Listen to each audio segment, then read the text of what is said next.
CCCC endorsement processes for 15 years.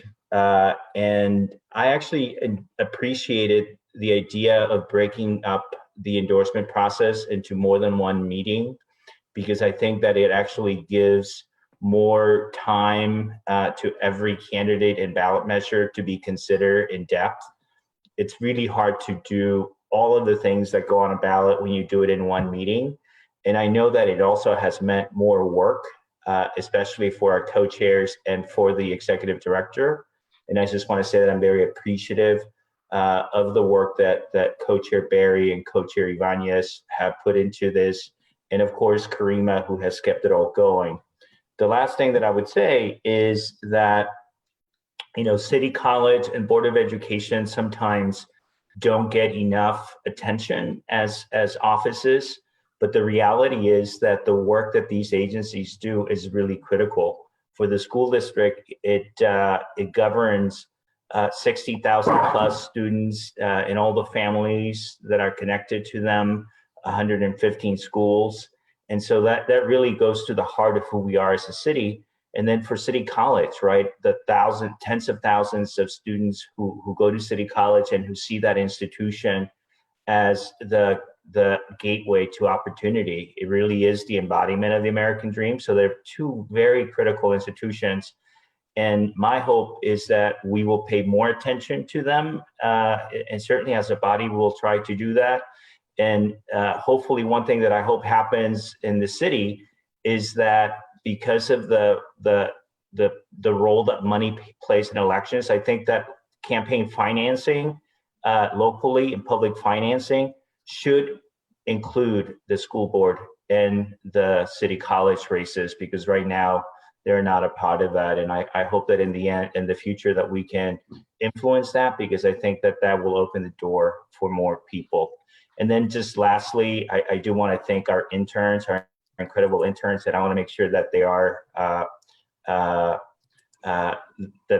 we acknowledge them. So I'll make sure that the two co-chairs acknowledge our amazing interns who have done an incredible job in making this process work. And then lastly, I might be in and out because I have an ongoing effort with the emergency operations in Santa Clara County this morning. But with that, I'll turn it over to Co-Chair Barry and Co-Chair Ibanez. Thank you all for being here. Hope everyone's being safe in the multiple challenges that we face with COVID, fires, blackouts, and who knows what else. Madam Co-Chairs. Thank you. Thank you so much, Chair Campos, and thank you so much for being supportive of me and Annabelle as co-chairs of this endorsement committee. This has been a tedious process, but it's been a really good one, especially for so many people newly elected to this membership.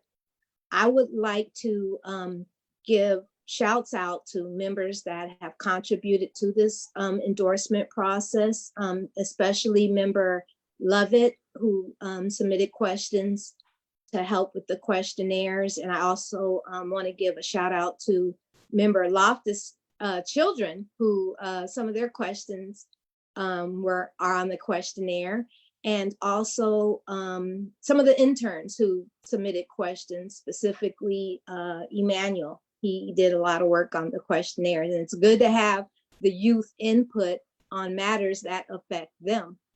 So today I want to give a kind of like an order of who will speak next. Our first interview is not till we got 5 minutes, so we want to give each person a moment to share with the public and with fellow members what the procedures will be today. And I just can't go without thanking our executive director, Karima Lynch, she's the glue to the whole process.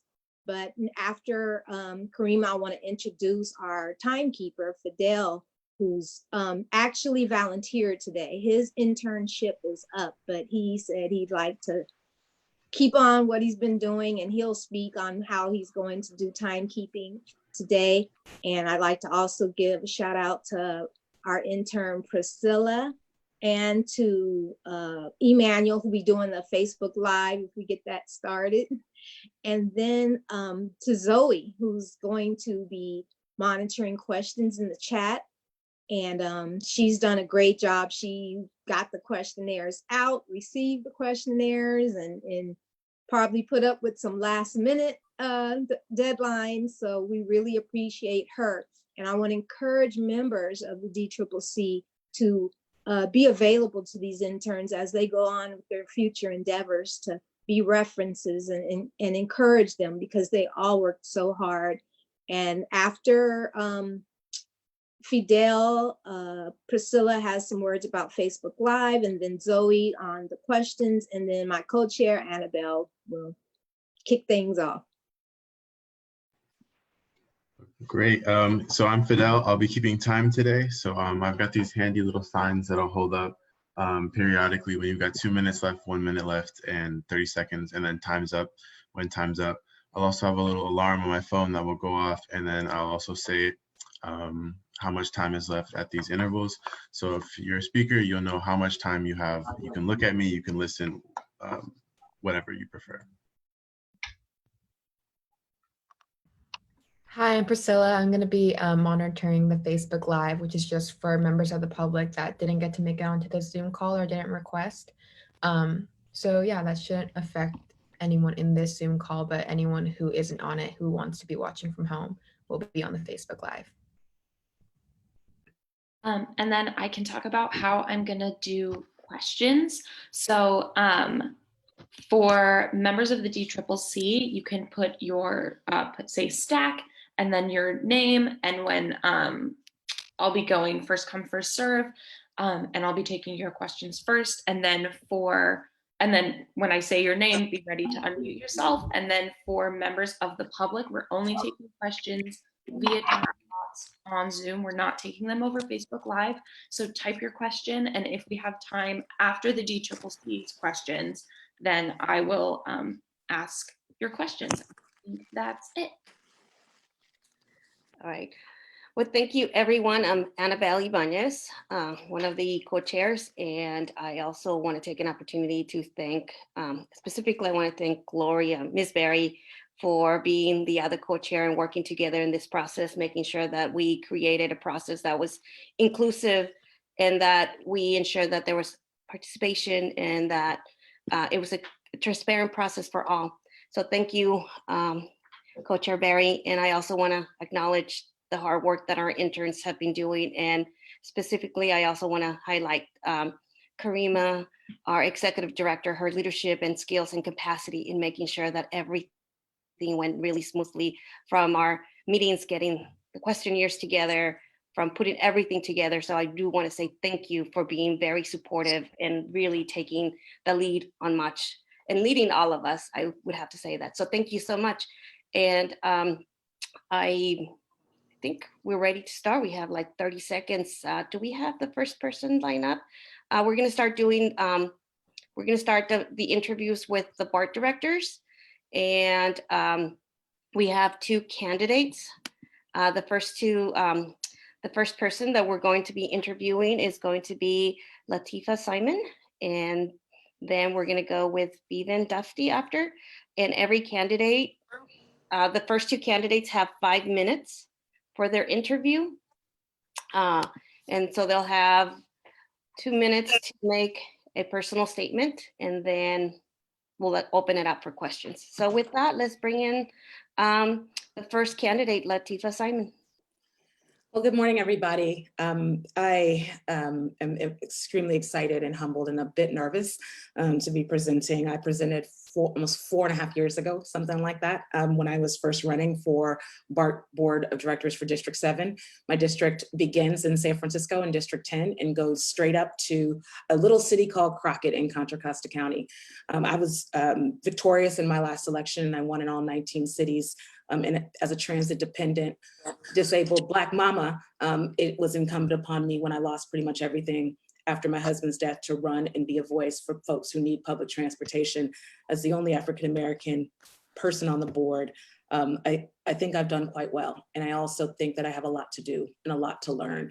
In terms of successes, I'm super proud of Sanctuary BART. I'm super proud of us being able to increase youth subsidies. I'm especially proud of the police reforms. I'm especially proud of being able to fight like hell during COVID, organizing a delegation of strong voices in DC and here locally to bring back resources to BART to keep us running.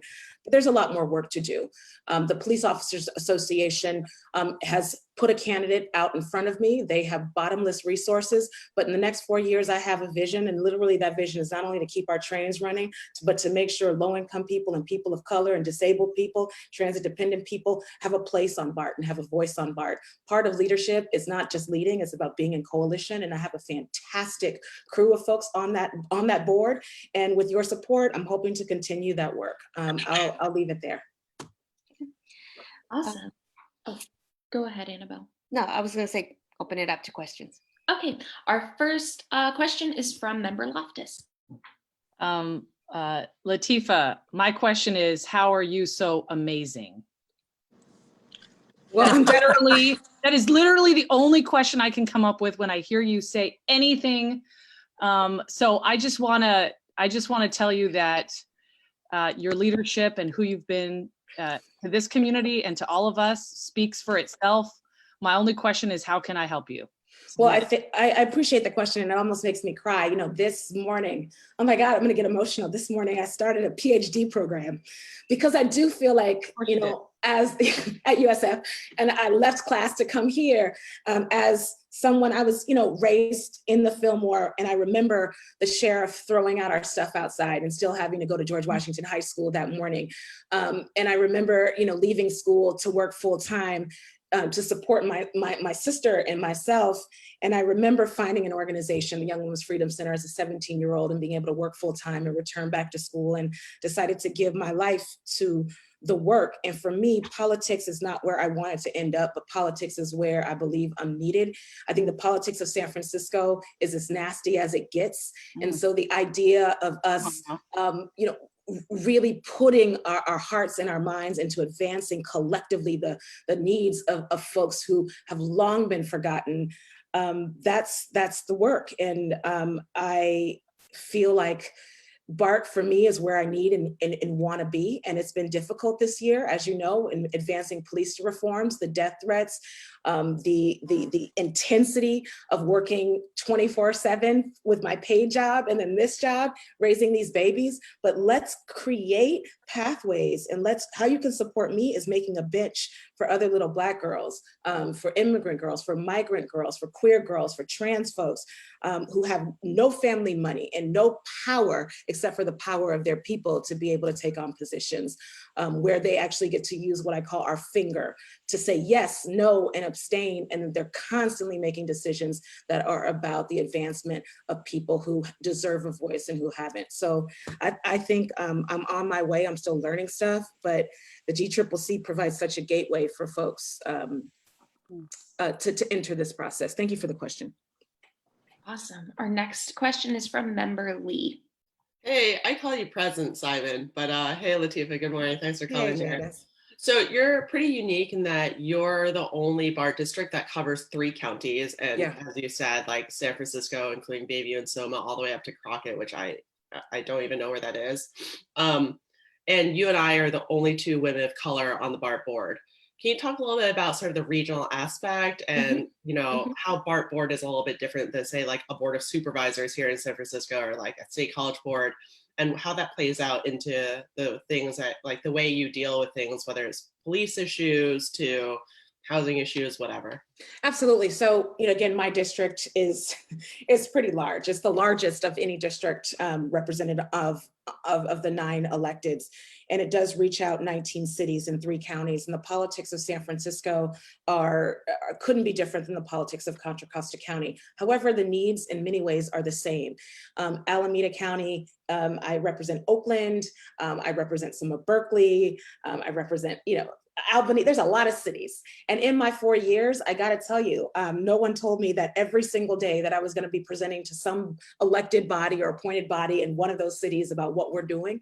The issues now, I mean, I don't live in San Francisco anymore. I was born and raised. I would love to live back there. The Black community is super small. My mother is still there. My aunties are still there, but I am now in Contra Costa County, and there has been a mass exodus. And I got to tell you, when Uber and Lyft, for that 2 hours, when they were about to shut down the other day, I thought about the deep need for us to shoot to the mountaintops about public transportation equity. And for me, the 27 providers that make up the Bay Area's public transportation family, my job is to make sure that we are unified, that we are connected, that we are seamless. And this is a bigger district than a congressional district, but I gotta tell you, Janice, I'm gonna lead it.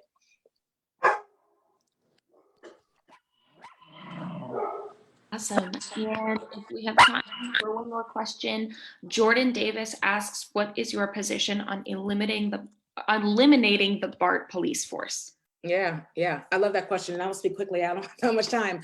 Yeah, we're like, time is up. So please just make a sentence or two. It will be about a minute. About a minute left. It will be one sentence.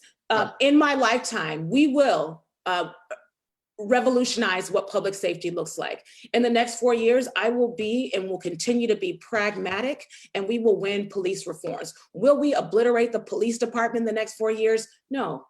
But you got to believe, as somebody who's been to many funerals, because of state violence, I will use my organizing skills, my inside, my outside organizing strategies to ensure that, one, we hold police accountable, and two, that we migrate and mitigate funds, unuseful funds, to making sure that we're addressing the real public safety needs. It's about a movement, not a moment. Awesome. And I think that's all the questions that I see in the chat. Thank you. Thank you all so much. Stick around if you can. I will. I'm right here. It's great to see you, Latifa. Thank you. Thank you so much. What an honor. Latifa. Thank you. It's our honor to see you. Yeah. Now we have our next candidate, our very own Bevan Dufty. And Bevan, again, you have 5 minutes and 2 minutes for questions, and then 3 for 2 for a personal statement, and 3 for answers. Thank you, Madam Chair. And is my mic on? I apologize. I'm on a phone. So you're good. You're nodding. That's awesome. So I just want to respond a little bit to Member Loftus's points. Number one, I'd say I started raising money because the POA has so much money, the BART POA, that in one night, Latifa raised $30,000 from small donors. So I really encourage anyone listening to consider donating to her campaign.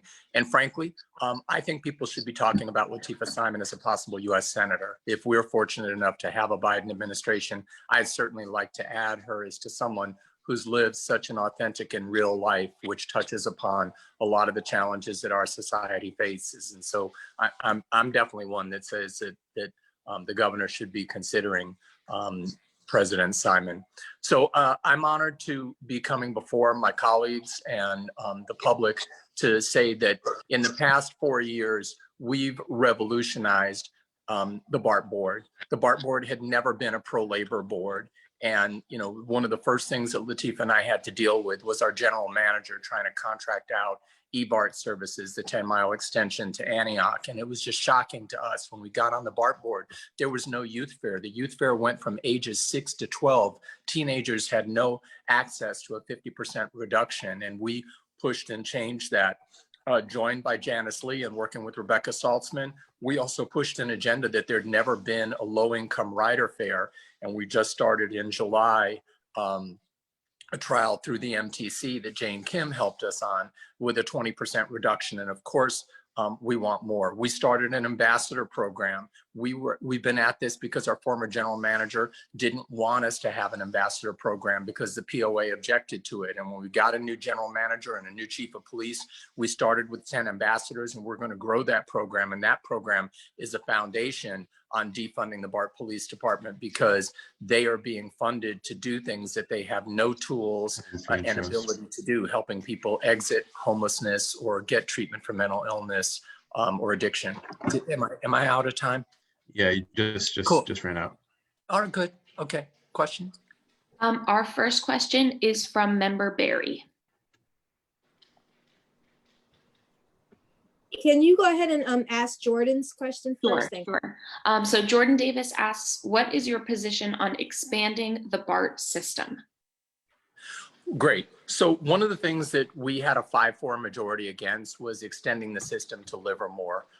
Jordan, I feel like the investments at this stage need to be on our core capacity. 2/3 of the rides in BART pre-COVID started or ended at one of the 4 downtown stations, and there's been so much neglect. We have a core capacity program that is about adding 300 new BART vehicles in addition to the 775 that are on order, new electrical substations, and you would not believe that our train control system dates back to 1968. So I do support the extension, the phase 2 project to San Jose, contingent on the studies that are taking place, but I am absolutely not in favor of extending to Livermore. The project didn't make sense. It didn't pencil out in any way. And I'm proud that we stopped it. It was $1.6 billion they wanted to shovel into that. Thank you. And now we have a question from member Barry. Hi, Bevan. Hi, Gloria. I really want to thank you for the report you sent me this morning on people who are banned from BART and the statistics on crimes and whatnot. What jumped out at me immediately was that the number of crimes from 2015 went from 200 to 2018 to 485, and these are crimes of violence.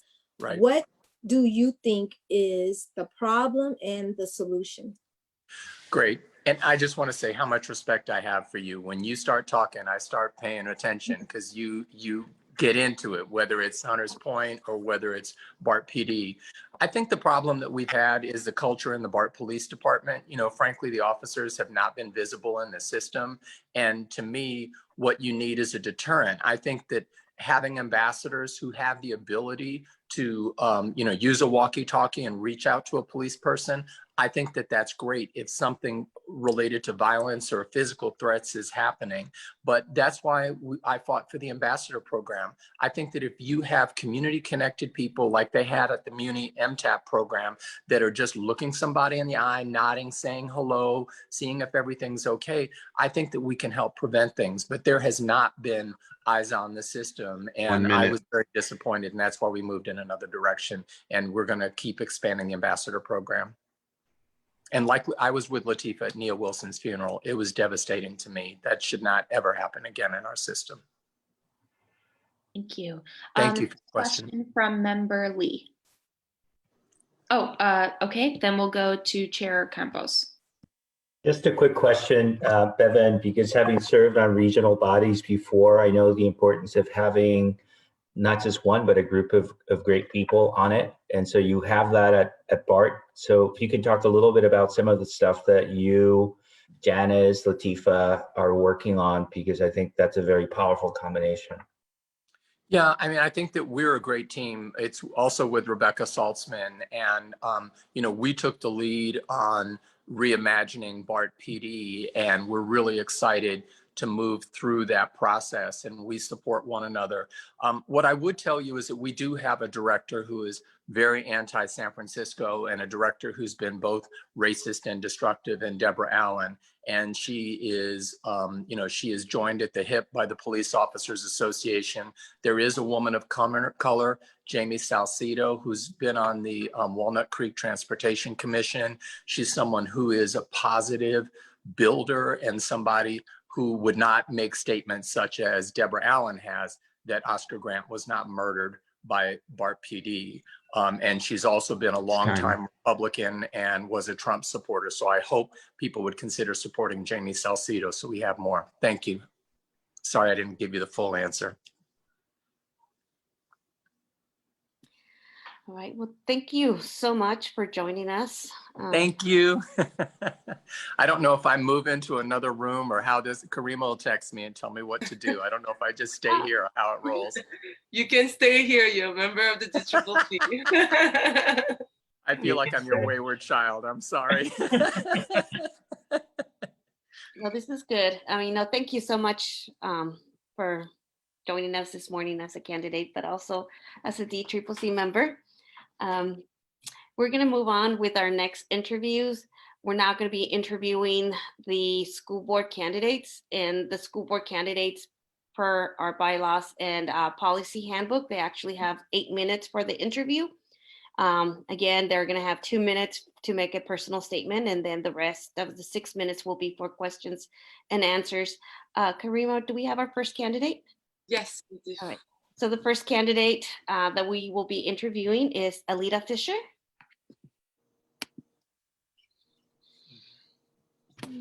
Alida. Good morning. Hi, everybody. Good morning. You can hear and see me? We're good? Okay. So you have 8 minutes, and 2 minutes will be to ask you to make a personal statement. Why should a DCCC endorse your campaign? And then after your 2 minutes, we will open it up for questions and answers. Fidel will be taking time. If you can raise your hand, Fidel, so Alida can know who you are. And Hello, right here. and he'll have he'll let you know verbally that the time is up, but he also has signs for you to see as well. So hold on, I'm at 2 minutes, 1 minute, 30 seconds, and then when you're out. Okay. So great. So we're opening it up. So please start. Let us know, why should the DCCC endorse your campaign? Or All make right. any personal statement. Yeah. Okay, so, well, my name is Alita Fisher, and I'm running for Board of Education, as you all know. I'm running because I'm a former foster parent, now an adoptive parent. And in the past 15 years that my 4 kids have attended 7 different SFUSD schools, I've been an active volunteer at all of them. However, it was really my journey into identifying their special needs and learning differences that turned me into an advocate.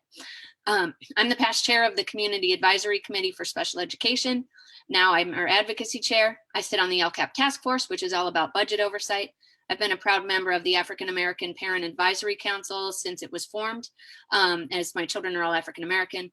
I'm a member of our Equity Studies Task Force, our Charter School Oversight Committee, and I now sit on our Reopening Task Force. So I'm a collaborative partner who works to improve outcomes for our most vulnerable students in some cases, but also I hold the district accountable when we're not providing the supports our students need. I'm a special education advocate, and I'm a data nerd. I'm a policy wonk, and I'm running because I understand that our budgets and our policies really need to reflect our values. For me, the past 15 years have been a real education into my white privilege. I've seen the disparities in outcomes for students that depend on race, ethnicity, home language, and socioeconomic status. I've seen some of that in my own home. When we're seeing such large gaps between our student groups, we need to be reflecting on the problems with our system, not blaming the students themselves, and definitely not punishing them. We need more support systems in our schools, from reading interventions to mental health supports. I've spent the past 10 years attending board meetings, committee meetings, providing comments on policies and our budgets, and now it's time to take it to the next level, especially now. We need someone like me who will help write policies that prioritize inclusion and 2 minutes. You can finish your like if you're that mid-sentence, finish that mid-sentence. Yeah. Okay. And develop budgets that prioritize students that need the most support. Awesome. Our first question is from Member Loftus. Hello, Alita. Thank you for running. I'm super interested in your experience on the various task forces. Like you, I've been a parent of SFUSD kids for 11 years. So I want to hear what's broken, because from my perspective, I hear from my kids a lot and other kids that it's not working. So if you've had a firsthand experience working on these task force, tackling these issues, and we're still not closing the achievement gap for African-American youth. We had a really rough rollout of remote learning that has disproportionately impacted kids of color and kids who are struggling already and families who are on the edge. It's broken. What do you think is broken about it, and how would you fix it? A lot is broken about it. I think we're underfunded at every level. First of all, we don't have the resources we need to address the issues we want to address. Looking at it from we have a lot of well-meaning people who are working in a system built on oppression, right?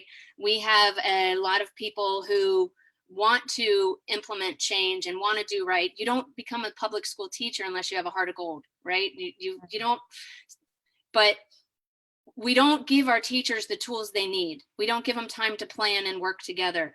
We don't provide the training on how to support a kid with ADHD in the classroom. We don't teach them how to teach reading anymore, right? So I've been personally doing a whole lot of work. One of my big passion projects is reading intervention, because I think if we want to break that school to prison pipeline, first thing, the foundational skill we need is everyone needs to read. I mean, you can't do a math problem under Common Core math unless you can read. It's a whole word problem, right? So a lot of the work I've been doing is making sure that we've got reading interventions early in our schools, making sure that we're identifying kids who are struggling readers as early as kindergarten, first and second grade. There's been a whole lot of research done, and I'm working with the UCSF Dyslexia Center. This is one I could totally go into the weeds on and spend my whole time here. You know, so a lot of it is putting the right interventions in place to support our kids. And also, I mean, we really have a lot of racism. We have a lot of our kids, we don't have high expectations for many of our kids. And that was a big problem for my kids in particular. My middle daughter, her reading disorder wasn't even identified until high school, because no one looked at her and said, you should be doing better, kid. Mm-hmm. We need to address that. That's a big part of it. Thank you. Thank you for that. I agree. Expectations are critical. So thank you for your work and for answering my question. Thank you, Alita. I'm going to evoke my privilege as one of the co-chairs, and I'm going to ask several questions that I have. One, you did mention in your statement, or you mentioned right now in the question that you were asked in terms of schools being historically underfunded and built on oppression. Let me ask you, what are some ideas and strategies that you have to bring in more resources that are greatly needed, specifically during this unprecedented times? And then the second question I have is in regards to the learning hubs.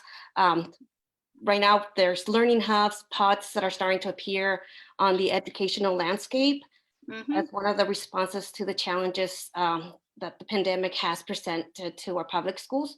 Tell us, what are your views on these challenges?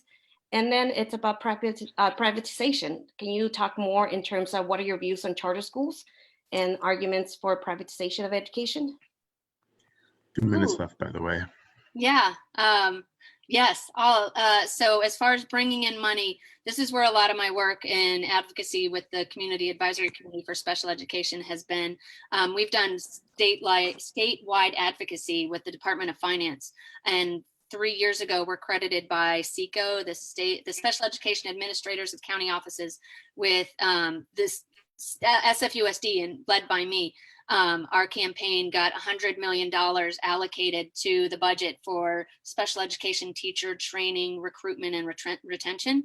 And so that's what I do. I lead parents to go to Sacramento. You know, we had the moniker the pissed off sped moms, right? Because no one, you know, we came in hot, and you know, there's a lot of people who are very passionate about special education, and that's what I try and do, is amplify that voice.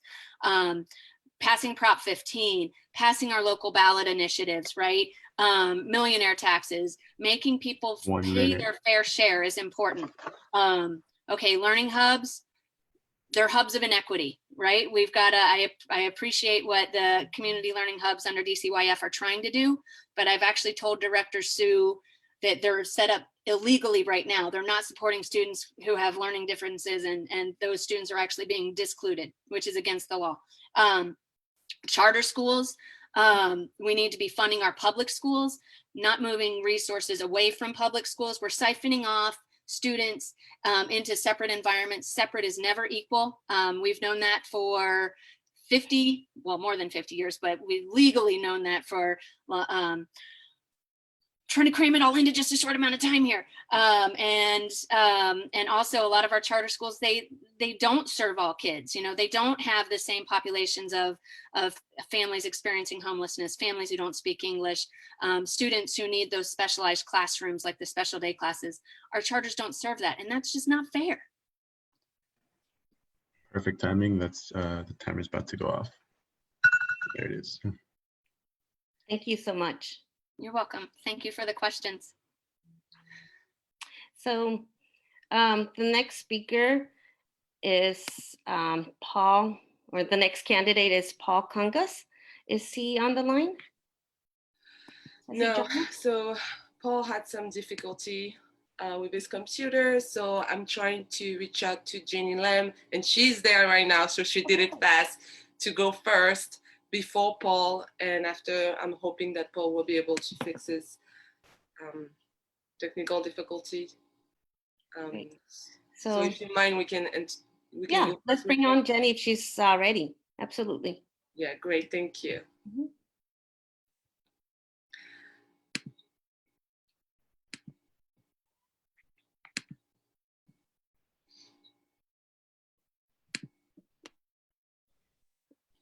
Hi, Jenny. Welcome. Thank you for joining us this morning and for agreeing to go earlier than your scheduled meeting. Just briefly, you have 8 minutes. 2 of those minutes is to ask you to make a personal statement to tell us more about why you running and also why should the DCCC endorse you, and then we'll open it up for questions and answers. Fidel is going to let you know when your 2 minutes are up, and he'll let you know. Hello. He'll tell you, and then he'll also have a paper just so you know, so you can hear it and you can also see it. So with that, we'll open it up for to tell us why you're running and why should the DCCC endorse you. Thank you. Good morning, everyone. Thank you for the opportunity to speak with the DCCC. I'm Jenny Lam, and I currently serve as a San Francisco School Board member. During my time on the school board, I've led with equity and compassion, keeping our students at the center of our decisions, and governed the school district to be more responsive and accountable to our students and families. I am running for re-election to the school board because I want to continue the systemic work that I've begun. From passing critical policies, including equity studies, Black Lives Matter, and the elimination of police officers on school campuses so that we can create safer learning environments for our students, to increase mental health services where young people are designing and leading those services. And finally, approving a budget that keeps funding at school sites, stabilizing resources, services, and instruction for students, and fully fulfilling our commitment to our educators and staff. I've been an integral part of the district in making difficult decisions as we respond to COVID-19, and now working towards a plan, an improved plan going forward, and what we know to be a long road ahead with the pandemic and with recovery. I'm a collaborator, have brought people together to address tough issues and arriving at solutions and progress.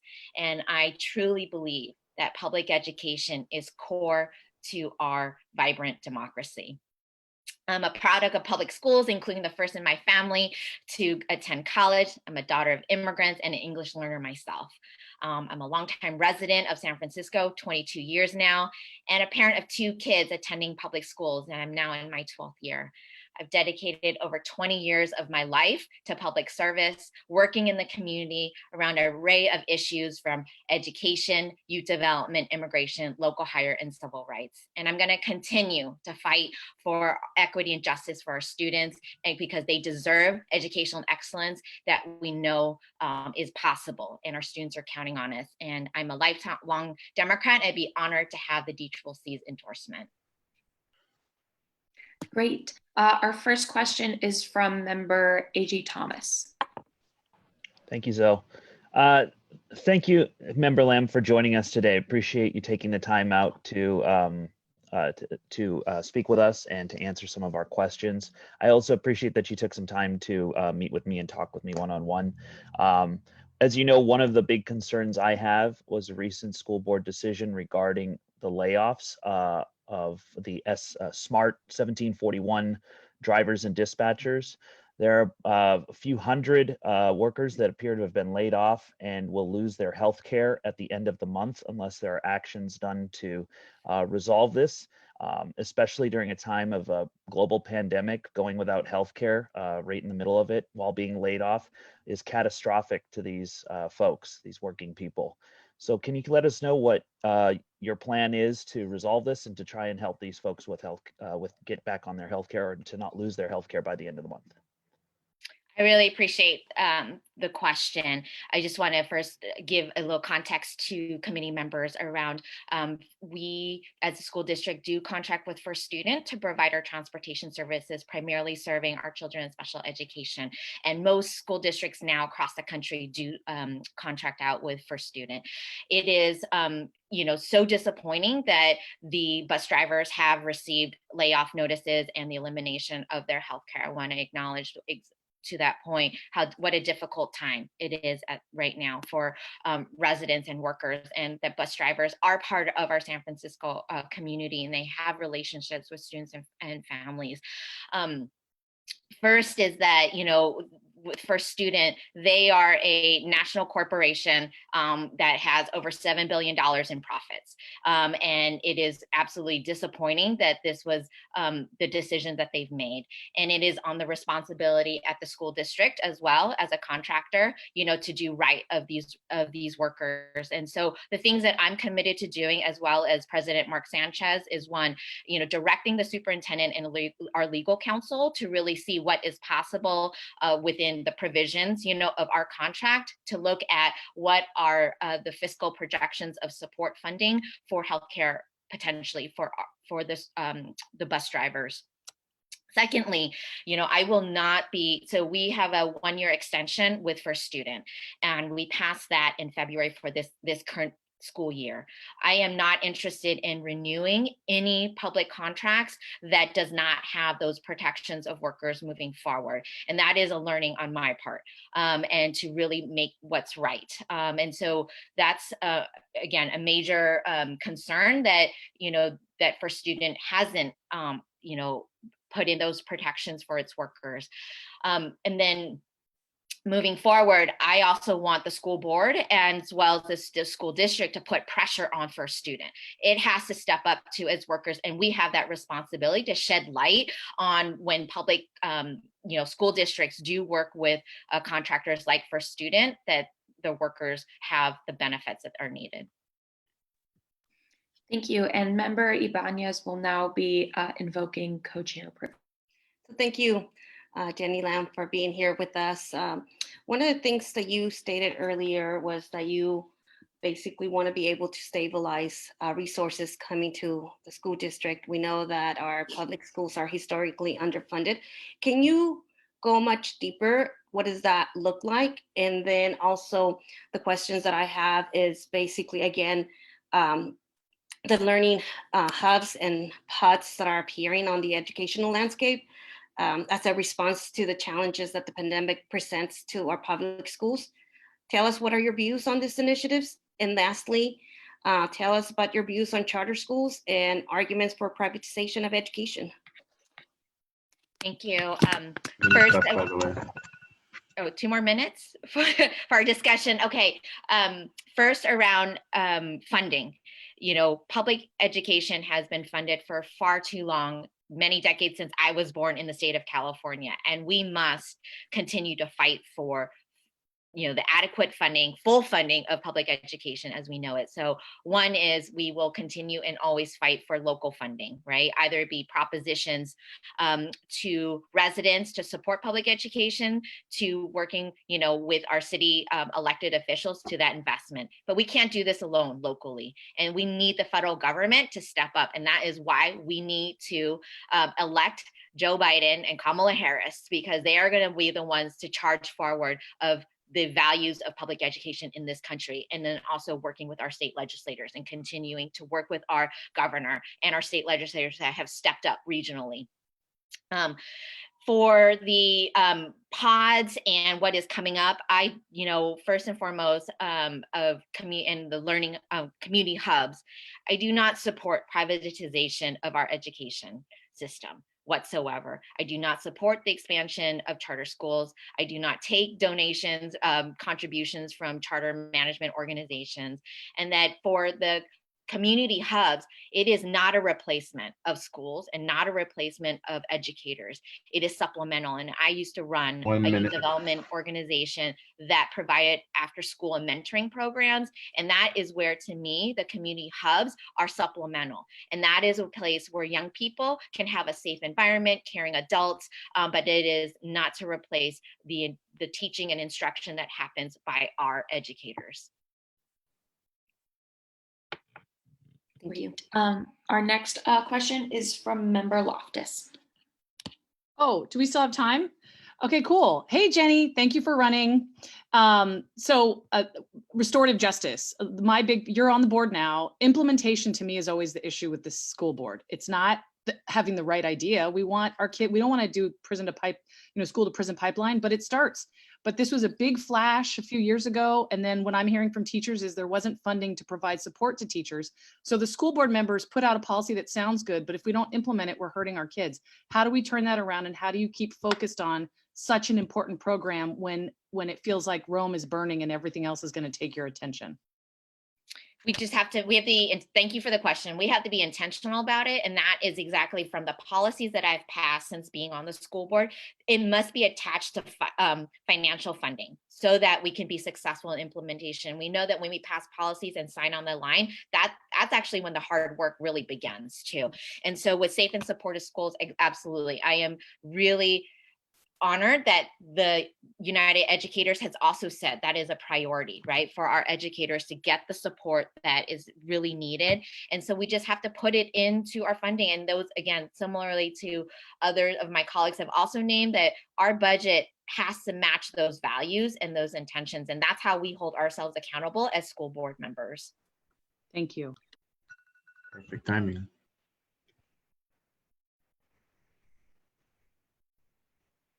Karima, did Paul Kangas join us? Yes, Paul is with us. Great. So the next person we're going to be interviewing is Paul Kangas. Paul, you have 8 minutes for this interview, 2 minutes for your personal statement to tell us why you're running and why should the DCCC support your campaign or your endorsement. And then you'll have 6 minutes for questions and answers. And Fidel is going to let you know when your 2 minutes are up, and he'll give you a warning, and he'll also put up a sign that says, your time is up or how many minutes you have left. So With that, let's go ahead and start and tell us why you're running. So Paul, you need to activate your microphone and your video because we cannot hear you or see you right now. You can do it at the bottom left of your screen. You have, you can activate your microphone and your video. And I'm actually asking you to activate it. So you just have to click OK. Okay. Yes. Am I on now? Can you see me now? We cannot see you, but we can hear you. Oh, well, that's good enough. Okay, great. Thank you. How do I get the visual? Left-hand side, you say? Yeah, at the bottom. Yeah, we can see you now. Oh, goody. Thank you. Tell me when to start, please. You can start now. You have 2 minutes introduction. Okay, my name's Paul Kangas. I came to San Francisco in 1960. I was drafted into the Navy. I had lived on farms, and my parents were migrants all my life. I lived in a different town every 2 years. I'm a red diaper baby. My parents were in the Communist Party, and so we were fugitives my whole life. I graduated from San Francisco State College. I was the first student arrested during the strike at State College. I worked with the Black Panther Party. And while I was in the Black Panther Party, they liked the way I interacted with them. So they asked Willie Brown, they had a program for getting Black students into Hastings Law School. They asked Willie Brown to make an exception and include me in with the Black Panthers to get me into Hastings. They did. I went to Hastings, changed my life totally. Education is the way to go, let me tell you. If I hadn't had the Hastings education, life would have been totally different. I met my wife there. So then I had 3 children. I raised 3 children in San Francisco. I noticed the doctors were giving me bad advice frequently. So I went to medical school. I graduated from medical school in 2010. And I worked all my life. I'm now almost 80 years old. And so my parents were carpenters. My father was a carpenter. My mother was a home. We had 5 kids. And my mother was a feminist. She was constantly talking politics. Both my parents were very political and involved all of their lives in the anti-war movement and the union movement. So I have lived my whole life inside the movement. I helped create the Bernie Kratz. I was founding. 2 minutes. And I helped create the Peace and Freedom Party. Awesome. So we'll do questions now. Member Barry has a question. Hi, Paul. It's Gloria Berry. Hi, Gloria. Nice to see you. It's good to see you too. It's good to see you too. I want to thank you so much for all the support you gave me on my campaigns. And then I wanted to follow up on something you mentioned on your questionnaire as your top 3 priorities. I'm still intrigued by your first priority. You've been talking about this for years as far as teachers' pay. I think it's disgusting what teachers are paid. And your solution is to the solar panel installation and the profits from that going directly to their pay. My question is, why do you think that type of out-the-box solution has not been done yet after data is presented time and time again that teachers get paid so low in San Francisco? Thank you for the question, Gloria. The solar panel was invented in 1832 by a French guy named Becquerel. And human beings have not developed the solar panel until recently.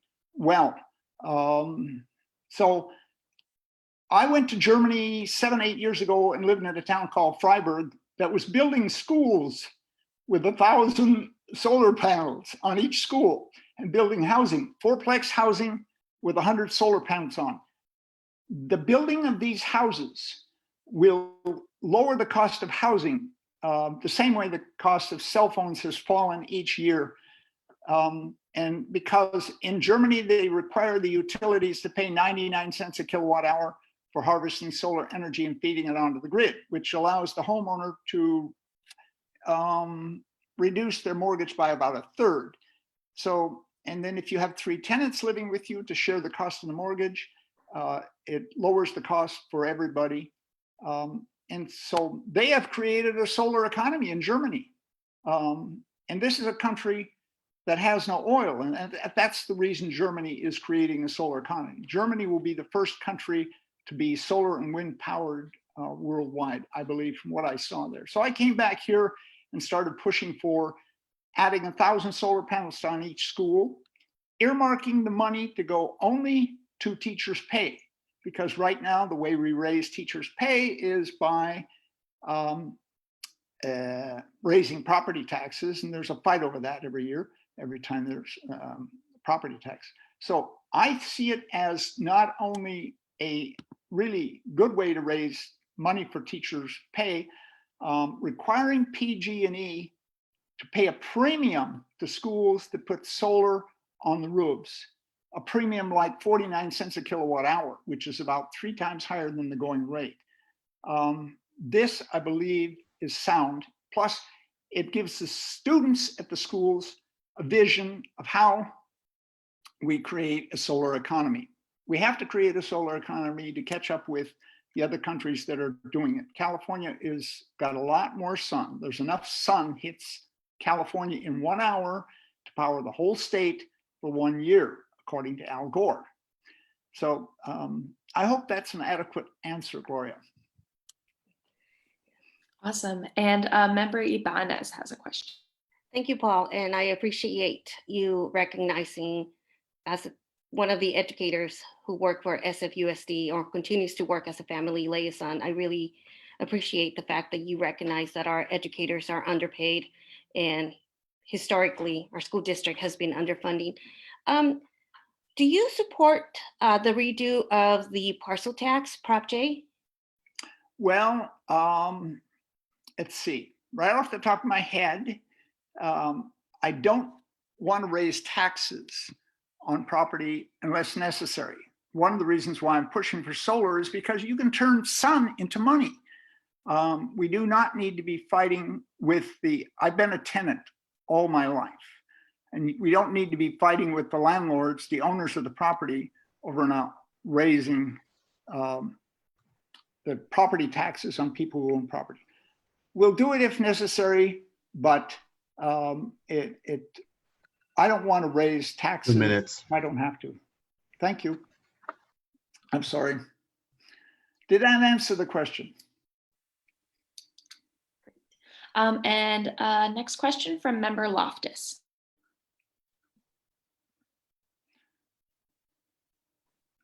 Okay.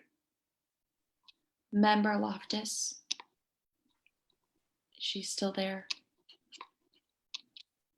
He is, but I think, yeah, maybe next one and come back to. I don't see any other questions in the chat, so I'll just open it up to DCCC members. Oh, member Lee has a question. Yeah, I'll ask a question. The last comment that you made, Paul, about opposing taxes, can you talk a little bit more about that? Because I think that, for example, things like gross receipts tax, I'm a strong supporter of, because it can be used in a way that makes sure, for example, with the CEO tax coming up, or Prop C back in 2018, both of them, Little and Big C, those are great ways that we can make sure that people who make wealth pay their fair share back. So tell me more about that, because I don't agree with your position on the parcel tax.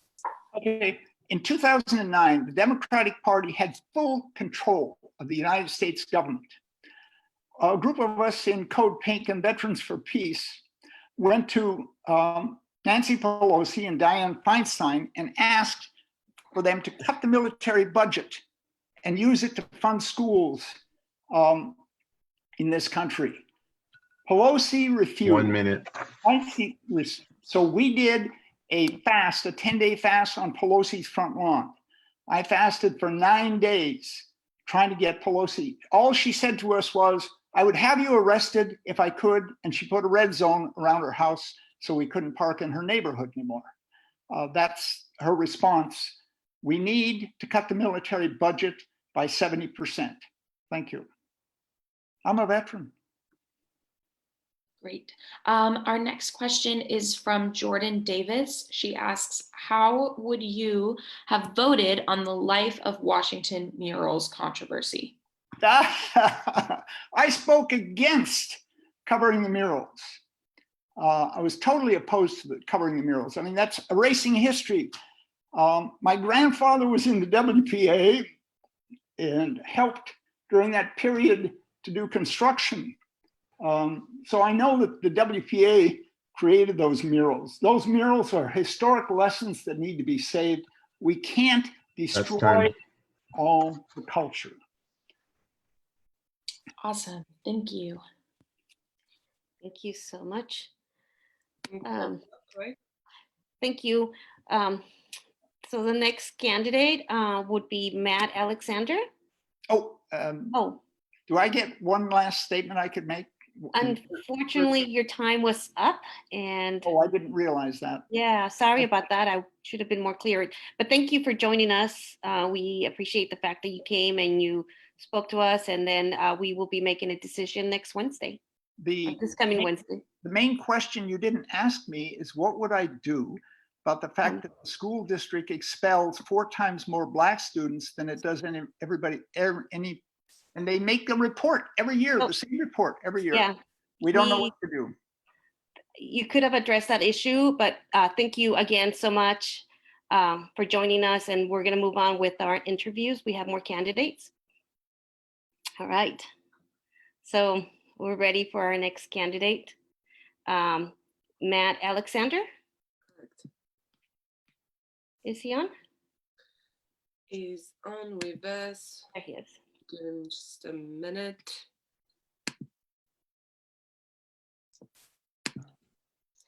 Matt? Hi, can you see me and hear me?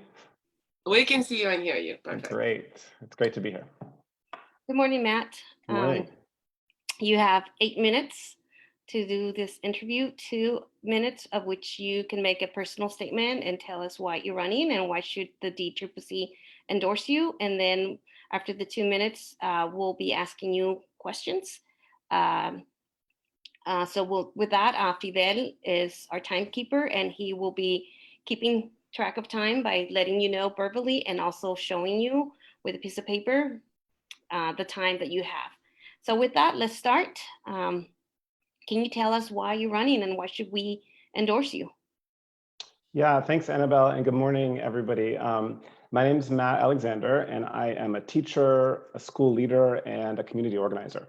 I'm running for school board because we are really at a critical moment in history.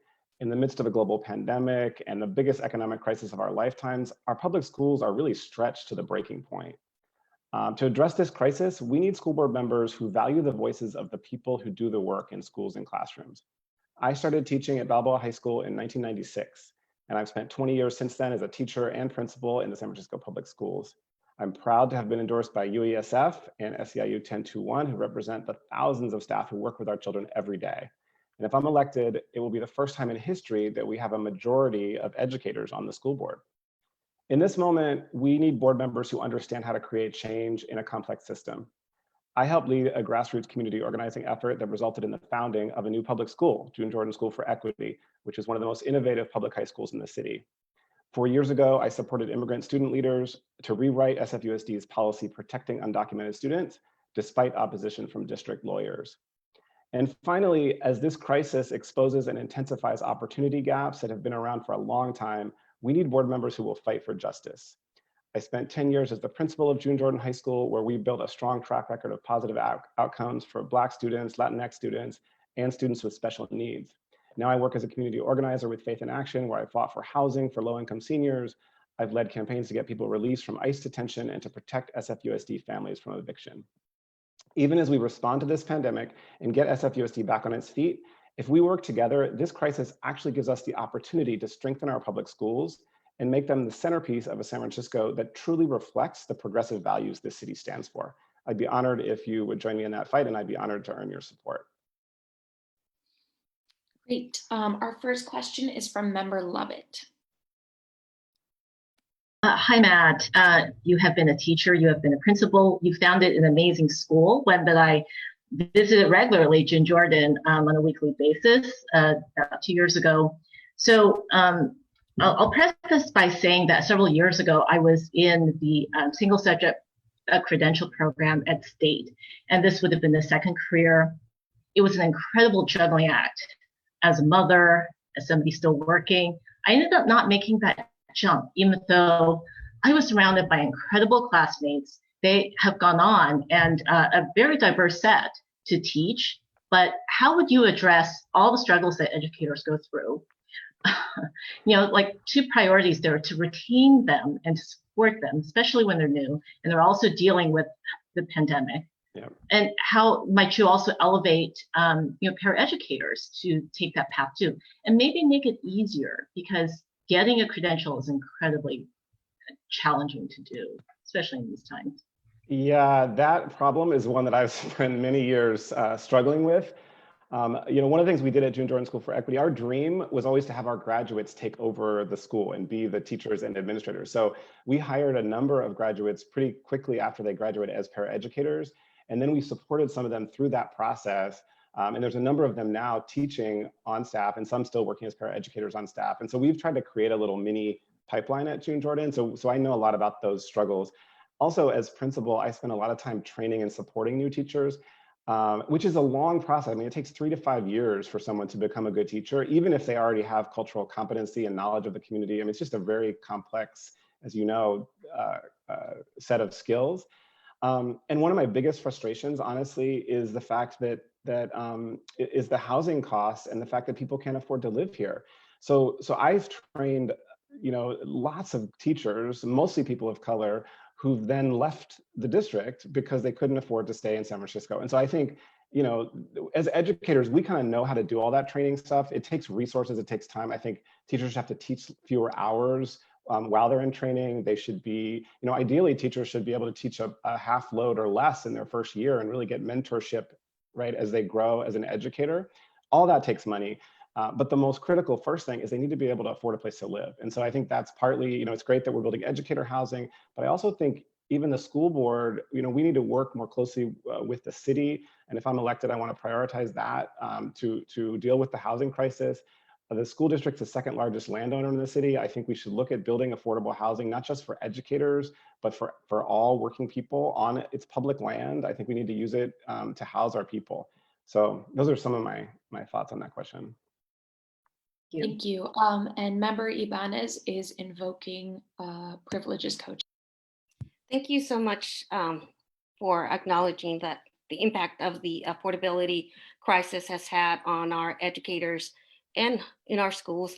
One of the questions that I want to ask you is in terms of this new learning hubs and pods that are popping up, particularly with the educational landscape that we have as a response to the challenges that the pandemic has presented to our public schools. Can you tell us what are your views on that?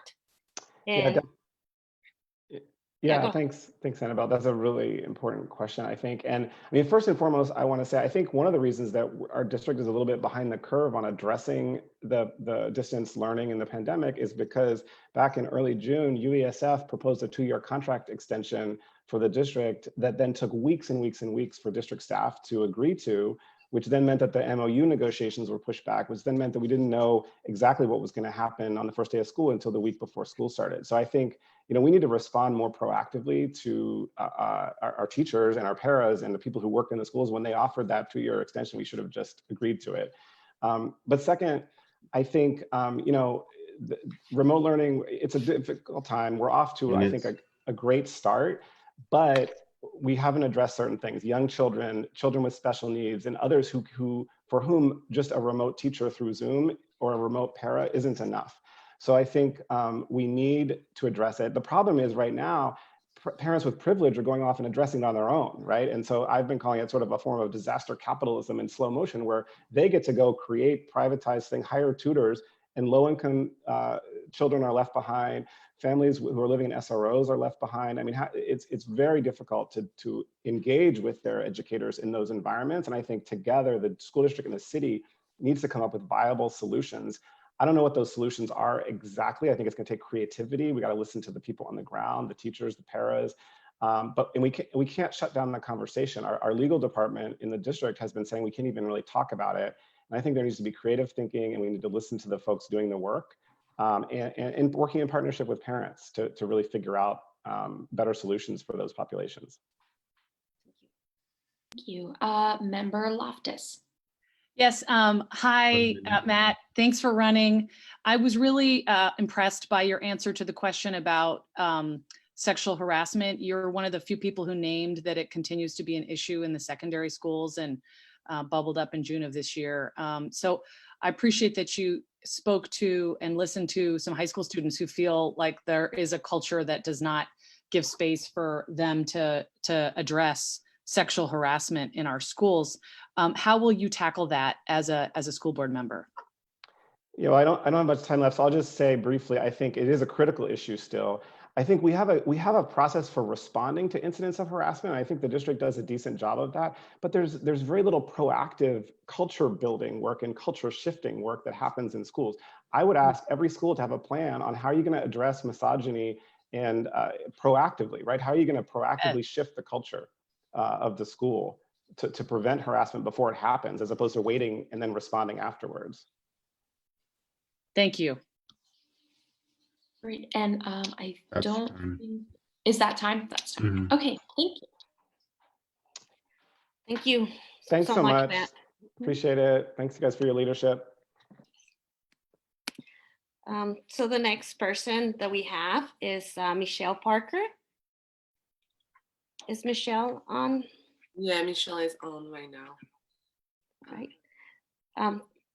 Thank you, Michelle, for joining us. I was not able to see you, but thank you so much In terms of the process, we have 8 minutes to conduct this interview, 2 minutes for you to make a personal statement, why you're running and why you want the DCCC to endorse your campaign. And then we're going to open it up for questions and answers. Fidel is going to provide you with the time warnings, and he will let you know verbally, and then he'll put up a paper just so you know how much time you have. And so with that, let's go ahead and start, and tell us why you're running and why should the DCCC endorse your campaign. Great, thank you so much. I'm happy to be here. My name is Michelle Parker. I'm running for school board. A strong public education is the foundation of our democracy. And if we can get it right, it can end ignorance and hate in our communities. We have to do everything we possibly can to disrupt and improve the longstanding systems of oppression that exist in our public schools and in our other public systems. And we must make every decision with our students' best interest in mind and do all in our power to create the policies and structures that create the best conditions for each and every one of them to thrive. And this is at the core of our shared democratic values. Our school district is in a crisis currently of massive proportions. We're facing a financial shortfall this year that grows to $65 million next year, $77 million the following year. We're trying to educate students in the middle of the pandemic, and the systems at every level haven't been set up to support working families. Also, we're nowhere close to closing the opportunity gap faced by our African-American students, which is a top priority our district set a few years ago. And we need to elect leaders who can lead through this crisis. I'm a San Francisco resident and renter of 22 years. I've spent the last 15 years active in our public schools. I'm a single parent of 3 SFUSD students, and I'm a parent leader, advocate, and organizer. I bring the critical leadership characteristics that we need right now. I have governance experience. I was president of the district PTA, serving and supporting more than 60 schools across our city, served on the state PTA board of managers. And as the board president of an arts education nonprofit here in San Francisco, I guided us through an organizational merger, through complicated process with the city as we took on the master lease in the Geneva Powerhouse, where we'll provide free arts programming to our city's youth, and as we continue to implement anti-racist instructional practices in classrooms. I also have oversight experience. I was the co-chair of the SFUSD Parcel Tax Oversight Committee for 4 years, ensuring that $32 million in taxpayer funds were spent responsibly to improve quality teaching in our district. And I'm currently the chair of the SFUSD Charter School Oversight Committee, making sure that charter schools are transparent with their data and accountable for serving students. I have navigated and understand local and state policy and budgets, spent more than 10 years getting to understand this and advocating in this way. And I would really appreciate the support of the San Francisco Democratic Party in my election. Great. Member Ibanez is invoking co-chair privilege, so she's gonna ask the first question. Yeah. Thank you so much, Michelle, for joining us again this morning. Due to distance learning, our most vulnerable students, especially our Black and Brown and poor students, are at risk of falling behind of the social, economic, and racial disparities here in San Francisco. Can you go much into detail how will you address these inequalities? And if elected, how will you partner with the broader community to bring in more resources to our underfunded school district? And then lastly, if you can also address the learning hubs and pods that are appearing on the educational landscape as one of the responses to the challenges that the pandemic has presented to our public schools. Sure, okay, so make sure I get all those. Okay, so addressing the vulnerable students during the pandemic, and the last one you said was the hubs, and then the second one was resources. Was that right? Did I get all 3? Okay. All right, I'll try to squeeze all those in. Okay, yes, we absolutely, one of our priorities during this pandemic has to make sure that those gaps don't grow wider and that we're addressing the needs of our most vulnerable students. So as we move into, well, there's a couple of different things. So when we're in distance learning, we have got to make sure we keep checking in with our families and our students. We've got educators on the ground who know exactly what's happening and who they're reaching and who they're not. We've got to partner with them to understand the best ways that they need support. We also need to, as we look into the second phase where we start to bring some students into our classrooms, we need to prioritize vulnerable students in that way. We need to be, when we're looking generally at the opportunity gap we're facing, in our school district, we have a lot of specific instructional things we can do in our classroom. We have some schools, Muir, MLK, we've got, okay, trying to think of the things at the top of my brain. We've got some schools who are doing some great things, but we've got to do more of those, and we've got to partner with city partners and agencies to address the foundational issues that are affecting our students' ability to come to school ready to learn, or virtually ready to learn, right? It's dealing things with housing insecurity, food insecurity, violence in neighborhoods, job insecurity, all of those things. We've got to partner with our city on those. As far as resources go, we all know that we need to pass schools and communities first. I've been working hard on that issue for many years. We also have to pass the parcel tax, but I also want us to get more creative. So when we look at the state level, 40% of our general fund goes to support education.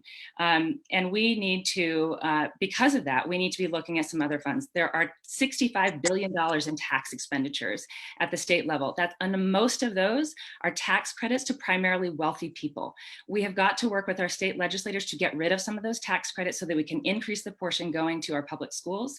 And we also need to look at small line items. There's one called High Tax Fund B, and it is basically a giveaway to telecommunication companies. And if we could get that reallocated in a way to help subsidize like internet and other things happening in our school district, that could free up other funds to support. So that's the second thing. And then third thing is with the hubs. I think what we're hearing is that our families are really stressed out. I already mentioned our systems aren't built to support working families at all levels, and we've got to do better with that. And our families are in survival mode. And so they're looking for ways to plan, set expectations, and when we partner together with things, with efforts like the community learning hubs, we're providing ways for families to get the support they need as they go through this, especially our families that have very young children. So I support creative partnerships, and I think the district has to be more clear and communicative with its families on how it can systemically support families, because if we leave families to go off and do it on their own, we're just going to exacerbate inequities. Great. Member Barry has a question. Hello, I was looking at your questionnaire, question number 7, about what you felt was the biggest issues facing public housing.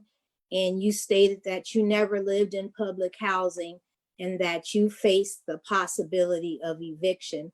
I was wondering if you equated your experience with those that live in public housing, and also if you've ever been to public housing to visit a parent, and if you have, what did they say to you was the issues they faced, since you don't seem to have much experience in that area? Yeah, thank you for the 2 question. minutes left, by the way. Sure. Yeah, thank you for the question. I absolutely don't equate my experience facing eviction as to those that live in public housing at all. I'm sorry if it came off that way. I have been to public housing and I have been to SROs to visit with families in the past. And the things that I hear actually are very consistent with what a lot of our families say across the district, is that they want their children to receive a high quality education. They need supports in our systems to make sure that families are being included and communicated with. They want, many of them are facing language needs. So we need to make sure we're providing translation and support with our parent-teacher conferences, with any kind of communication coming from schools.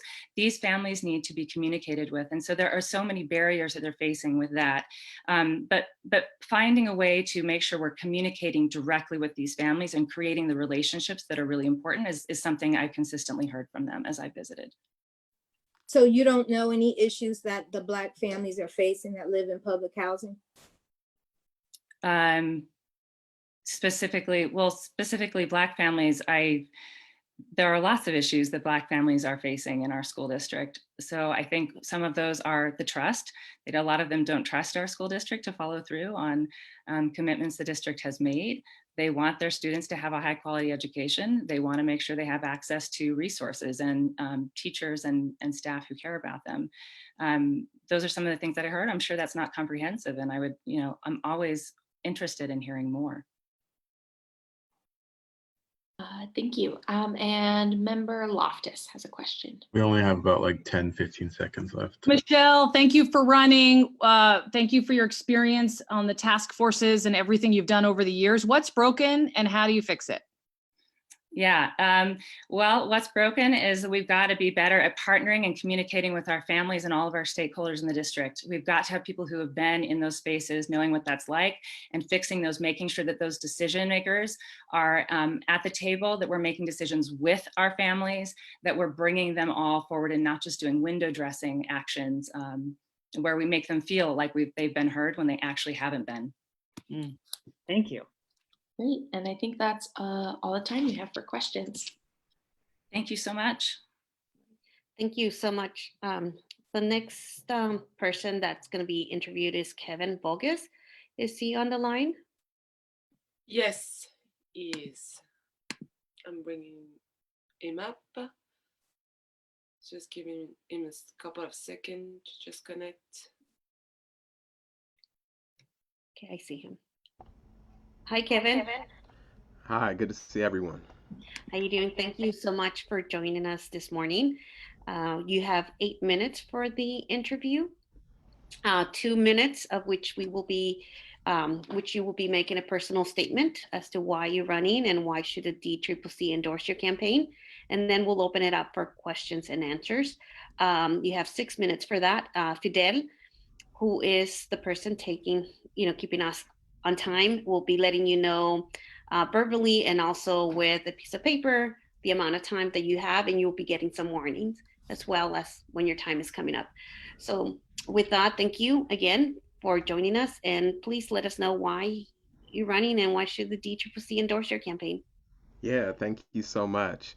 I'm running really for families. For the last 10 years, I've worked at Coleman Advocates for Children and Youth, working with students, working with parents, primarily in the southeast part of the city, really trying to fight to make sure they get access to the best education that SFUSD has to offer. I've also had the opportunity to work in coalition with different labor partners within the district, UESF, SEIU 10 to 1. And for me, I really want to help regain the trust of the school board and the administration with the people who are on the front line serving the schools. Even though we have a school board that is much better than one when I was in school back in the 80s and 90s, that care about racial equity, that care about Black students, and are willing to commit resources and dollars, we actually still see a disconnect in the schools every day from what students are experiencing. So many of our students aren't getting access to so many of the great things that our district has to offer. So I'm really running to fix that, to really address that, to allow the community to have faith that the school district is working for their best interests, and to have faith to trust them to try new things and to do things differently. That will really put equity at the center and make sure that all our students are high achieving and have access to the best that our city has to offer.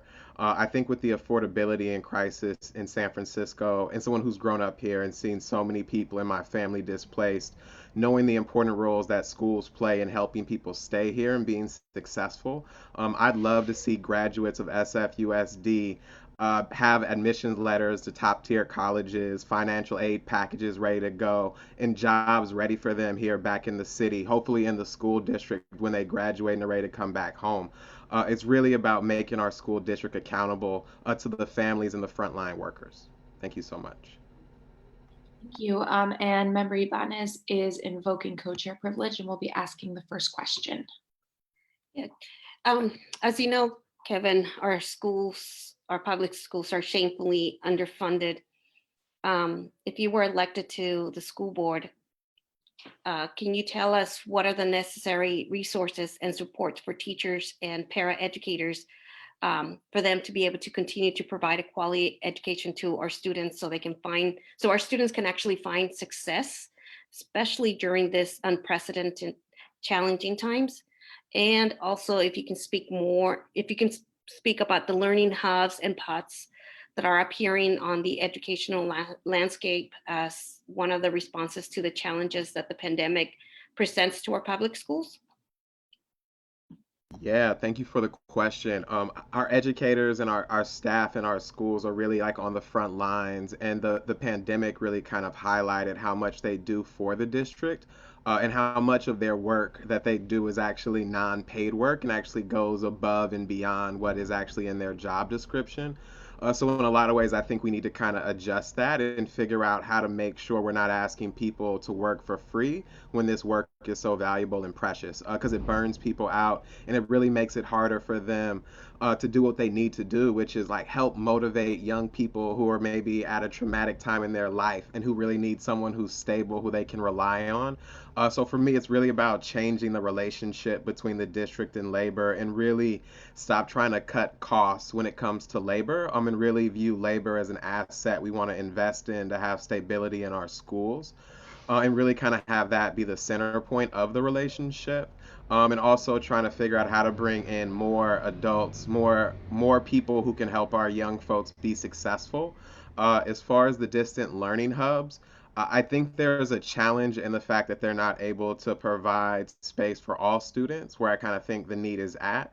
But I think it's a great step forward to see the city step up in that way. I don't think that they're perfect, but I definitely appreciate the effort and the attention, and being engaged and work across the state and across the country around education equity. A lot of cities aren't able or willing to kind of make those steps. So I just want to appreciate it and kind of figure out how we can make those things better, and kind of serve the most needy students, and expand, right, so that everyone can get access to what they need during this pandemic.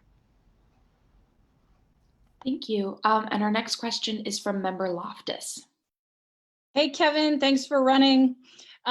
Really appreciate your comments about, being willing to try to get through this pandemic and make it work for families. You and I have been on a lot of community calls where the issues that families in the Southeast sector and the Tenderloin and even out here on the west side of the city goes beyond hotspots and computers. And it goes to like, how do we help our babies learn? And I think you're right. A lot of that has fallen on the school district and a lot of families have relied. So how will you sort of, build some bridges and get greater investment and greater collaboration amongst agencies? Because as a parent, it looks like people are on different sides. And I think a lot of us are looking for leaders who can bring us together. So I'd love to hear some more from you on that. Yeah, thank you. I really appreciate that question. I think a big part of it for me is how do we make sure the students and learning is kind of the center point of everything that we're doing? A lot of times, personalities or politics will kind of get involved and kind of prevent people from really being able to focus in on what young people need to be successful. So I'm really big on expanding the amount of community dialogue, having the board be more representative in the community, and really empowering our student advisory councils, African American parent advisory councils, and all the groups that are kind of supposed to be giving input into the district, to really cherish that and really use that in our decision making, and not just kind of take it as notes that we put on the wall, and cherish for later, but actually it's determining the decisions we're making so that people can see the changes that they want to see in schools, and that we're building bridges across communities so that West Side families as well as families on the Southeast are aware of what's happening in each other's schools as we work to bring equity, in both achievement and resources to each of the schools. Thank you, 2 Kevin. minutes. 2 minutes left. Thank you. And next is member Lovett, who I think is going to lift up one of the questions from public attendee Mari. Yeah, I will just talk about her question in the chat, unless Mari would like to speak herself. I don't think they're not. Okay, so there's two questions. Do you support the NAACP's call for a moratorium on charter schools and the elimination of for-profit charter schools? And second, during public comment at October 2019 school board meeting, an Indigenous elder who's a member of SFUSD's American Indian Parent Advisory Council said that the board's second vote in August 2019 to remove its original decision to permanently remove the mural through paint 2 months prior felt like a broken treaty. Of course, we're talking about the Washington murals. Do you think that this was a correct decision for the board, or do you think the board should keep its promise to Indigenous peoples? Yeah, in regard to the moratorium on charter schools, I do support that. I think at this point in time, we don't need any more charter schools, especially in San Francisco. There have been a lot of really wealthy people and corporations that have taken advantage of loopholes in the charter system to essentially profit off educating young people, and especially young Black people, and developing practices where they are essentially cherry picking students and pushing out hard to educate students. So I'm definitely a big proponent of public education being open and accessible to everyone, and dollars going to schools that provide that. As far as the mural, I definitely have challenges with the process where we landed on the mural. I think not just this board, but the fact that this wasn't an issue that was kind of brought forth before, doesn't really, I think, give enough attention to the gravity of the issue. The ways I feel like it has historically been addressed is really minimizing the amount of trauma that the mural holds, as well as kind of the subsequent institutional racism that exists for communities of colors, indigenous communities, Black communities that are depicted in that mural in ways that don't kind of glorify them, and may even really amplify existing stereotypes. I also feel it's really important to look at every mural in the district and kind of have a wholesale conversation about how do we address these issues, not to delay what's necessarily happening with the process at Washington Mural, but to say that we kind of need to reconsider all the things that we used to value as we kind of enter this new phase of kind of valuing each other in new ways, and respecting each other's feelings and each other's histories. Thank you. And our next question is from Jordan Davis, asking, would you support a resolution asking the federal government to remove the dairy requirements from schools, given the environmental, public health, animal rights, and equity issues present? I do say this as someone who does love like dairy products and cheese things, that I would support that. I do think there is an overabundance of dairy and kind of like the propagation of it. And that we need to do more to kind of educate students to make their own nutrition decisions and not kind of have things be promoted by corporate interests. That is something I would support, and also expanding just kind of education about nutrition and more local cooked food in our schools. Thank you. And that was the last question. Thank you so much, Kevin. The next person that we are interviewing is Mark Sanchez. Yeah, Mark is here, and I'm bringing him up.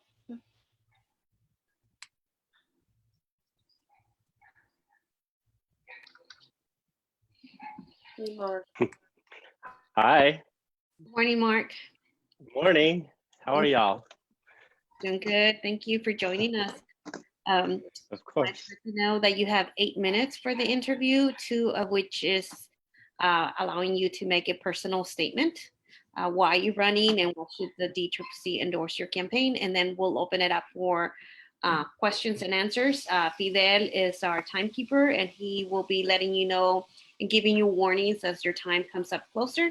So you'll hear him, and then he'll have signs that he'll let you know the time's up. So with that, let's start by asking you why you're running and why do you want DCCC to endorse you? Why am I running?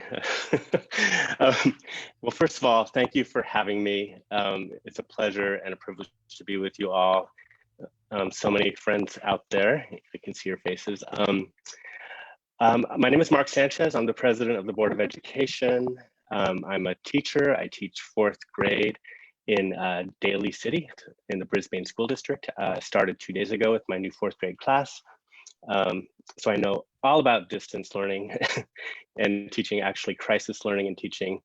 I've been a long time educator. I started teaching in San Francisco in '93, became a school board commissioner in 2000 after having started 2 activist teacher groups, Teachers for Change and Teachers for Social Justice. Became a principal in 2009 and served as principal at Horace Mann Middle School, and then Cleveland Elementary and Excelsior for 6 years. Ran for re-election again in 2016 and won, and resigned from the district, and now that's why I'm in Daly City. So that's my education history. I'm running again because for the main reason of bringing more revenue to our district. But also now that we're in this pandemic crisis, I think that we need strong, steady, continued leadership on the school board.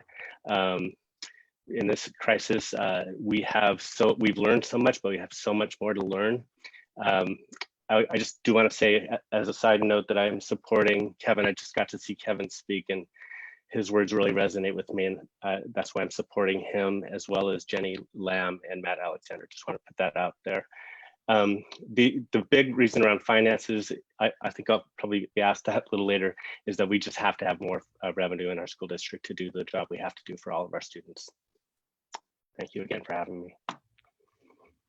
Thank you. And our first question is from member Ibanez invoking co-chair privilege.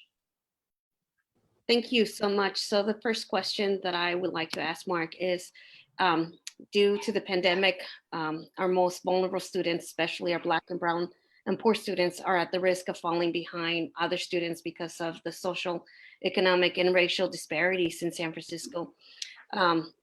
You being a board member, can you tell us some of how will you address these inequities? And also, what are some equitable and sustainable solutions that will address the inequalities faced in SFUSU in our communities? And then the last question will be in regards to the learning hubs. The learning hubs and the pods are appearing on the educational landscape as one response to the challenges, again, to the pandemic that presents to our public schools. Can you tell us more? What are your views on this? Sure, thank you. So the equity issues obviously predate the pandemic.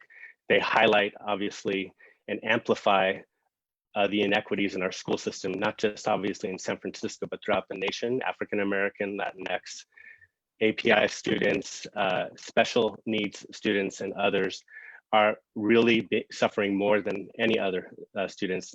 That being said, everybody is suffering. Everybody is struggling, but the gap is just going to continue to widen. We actually are seeing a virtual collapse of the public education system. We have all the trappings of a system, but when there's no education going on for huge swatches of our students, that's a real breakdown. That's a real meltdown of the system. And that's because of the pandemic, but it's also because of the failed leadership in our federal government. The inequities that predate the pandemic stem from racism in the system throughout the nation, but also the inherent racism in not funding public education that serves poor brown and Black kids. California is the richest state in the nation, the 5th largest economy in the world, yet it's 41st to 49th, depending on which numbers you look at, in per pupil spending adjusted for the cost of living in San Francisco or in California. So in fact, we would need $200 million more for San Francisco Unified School District just to bring us to the national average adjusted for cost of living for per pupil spending. So that's how far behind we are just to get to the national average. So because we're so structurally and systemically underfunded, we have the system we have. We have to work on that. And I'm so grateful that UE has worked on so many, and other unions on so many ballot measures over the years. We have one on the ballot in November, Prop J, which is another parcel tax, it's a redo of Prop G. Everybody please vote for that. We need 2/3 of the vote. And then of course, Prop 15 on the state ballot, Schools and Communities First, which will really help our district a lot, but more so the city, because the city is looking at receiving about $400 million a year at least. Regarding the learning hubs, so there's hubs and there's pods. The hubs are, the city's effort with the district to ensure that the most vulnerable students get some sort of help in person in hubs that are close to their home, so they'll walk there. I like the idea. I want us as a district to be more partners in it. Right now, it seems like there's a lot of haggling going on. It doesn't need to happen. We have to work together to make sure that the most vulnerable students get what they need. And even with those hubs, they'll still be struggling. The pods are really disturbing. I mean, they're a very predictable reaction by the folks that have the money and the wherewithal to be able to hire folks to essentially teach their students, replace public school teachers and others in the system with a model that furthers the divide between the haves and have-nots, and I totally object to that notion. Thank you. Our next question is from member AJ Thomas. 2 minutes left. Thank you, Zoe. And thank you, Member Sanchez, for joining us today. I haven't had a chance to talk with you yet, but I'm looking forward to doing that hopefully before Wednesday. My question has to do with the recent school board decision that's leading to about 260 workers represented by Smart Local 1741 getting layoff notices. This would result in them losing their health care by the end of the month if something isn't done. Can you please explain why it is that you voted to do something like this that would toss people off their health care in the middle of a pandemic, and what your plan is to resolve this so that we can help these people out when they're in the middle of a crisis? Thank you for that question. Yes, so I am in favor of restoring healthcare benefits for the bus drivers. Although they're not obviously employees of the district, they are unionized. And I frankly think that they've been taken advantage of by their employer, but for years. If you look at the amount of money that we spend for transportation and you look at the amount that actually goes to the bus drivers, it's severely insignificant compared to the profit margin that they're making. That being said, we owe it. Many of these folks are dear, members of our community who've worked for our families and students and our schools for years, if not decades, and we owe it to them, obviously, to be humane and compassionate in this crisis. So I'm working with Jenny Lamb on coming up with a solution so that there can be some equity and some form of support from the district for the bus drivers. Thank you. Our next question is from Member Barry. Hello. Thank you for your response to question number 7 in regards to the issues that people in public housing face. One of your solutions was to partner with nonprofits that work in those community public housing units. Do you have a nonprofit that's in mind that you think would be a good partner?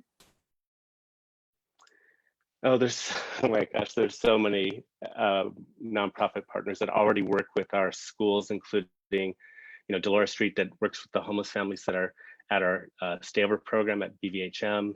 We obviously work closely over the years with Coleman Advocates, United Players. There's so many wonderful organizations that have already intersected with our district. I wouldn't probably put one over the other. It would be a hard choice. I mean, there's just so many, and there's such good work being done. And we owe it to our students and families to deepen those partnerships. Time. Thanks, Fidel. Great, thank you. Thank you all. Thank you so much, Mark. Thanks, Annabelle. With that, we conclude the interviews for the BART directors and for the school board. On the agenda, we have a 5-minute break. So we are going to take 5 minutes so we can all stretch, grab something to eat or drink or do what you need to do. But join us back. So it's 11:48, so we should be back by 11:53. Thank you, everyone. Thank you. And Karima, if you see Alan Wong, can you let him know that we're taking a break? Okay. Thank you.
Annabelle, I just want to let you know that, and Gloria is here too, that we're switching the timekeeper.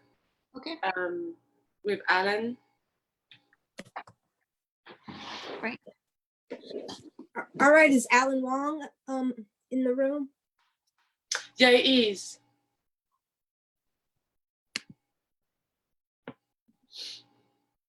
Well, let's bring him. And then I'll do a welcome back. Mm-hmm. So I brought him here. He's gonna show up soon. He's here. Okay, everyone. Thank you so much for everyone who's tuning in. We just came back off of our break. Thank you to the members. Thank you to Executive Director Karina for getting this back on. What we're going to do is we're going to go forward with the Community College Board endorsement interviews. So the candidates are, we have our first candidate here. The procedure is it's going to be an 8-minute time limit. You have 2 minutes to do an introduction of yourself, make a statement, whatnot, then 6 minutes of questions. Questions will be coming from the members who have priority and also from the public who will be asking questions in the chat. Our question person is Zoe Bishop, and we have a new timekeeper, so everyone is aware. Alan, who's here, who's volunteered to be here. His internship was over, but he's here anyway. He's supporting the cause. Thank you so much. So everyone, let's go forward with our first candidate, Alan Wong. Do I start talking? No. Yes, please. Okay. Hello, everybody. My name is Alan Wong, and I'm running for College Board. I'm very proud to be endorsed by Treasurer Fiona Ma, Phil Ting, David Chu, Mark Leno, Jane Kim, 9 of the supervisors, supermajority of the Board of Education, and all the college trustees, all 6 of them that are making endorsements, as well as the 2 big labor unions at the college, SEIU Local 1021 and AFT Local 2121. I'm running for College Board because I want to make sure that the college serves working and immigrant families like my own. My entire family went to City College, and I was born and raised in San Francisco. When my dad came to this country as a immigrant, he worked at a factory putting together software parts. But after 9 months, he got laid off from his job. So he went to City College to improve his English, and it was there that he found out about the culinary program. At the culinary program, he was able to get the training he needed to become a local 2-union hotel cook at the Grand Hyatt on Stockton Street. And it was with that job that he was able to support my family for 2 decades and in-laws in the Sunset.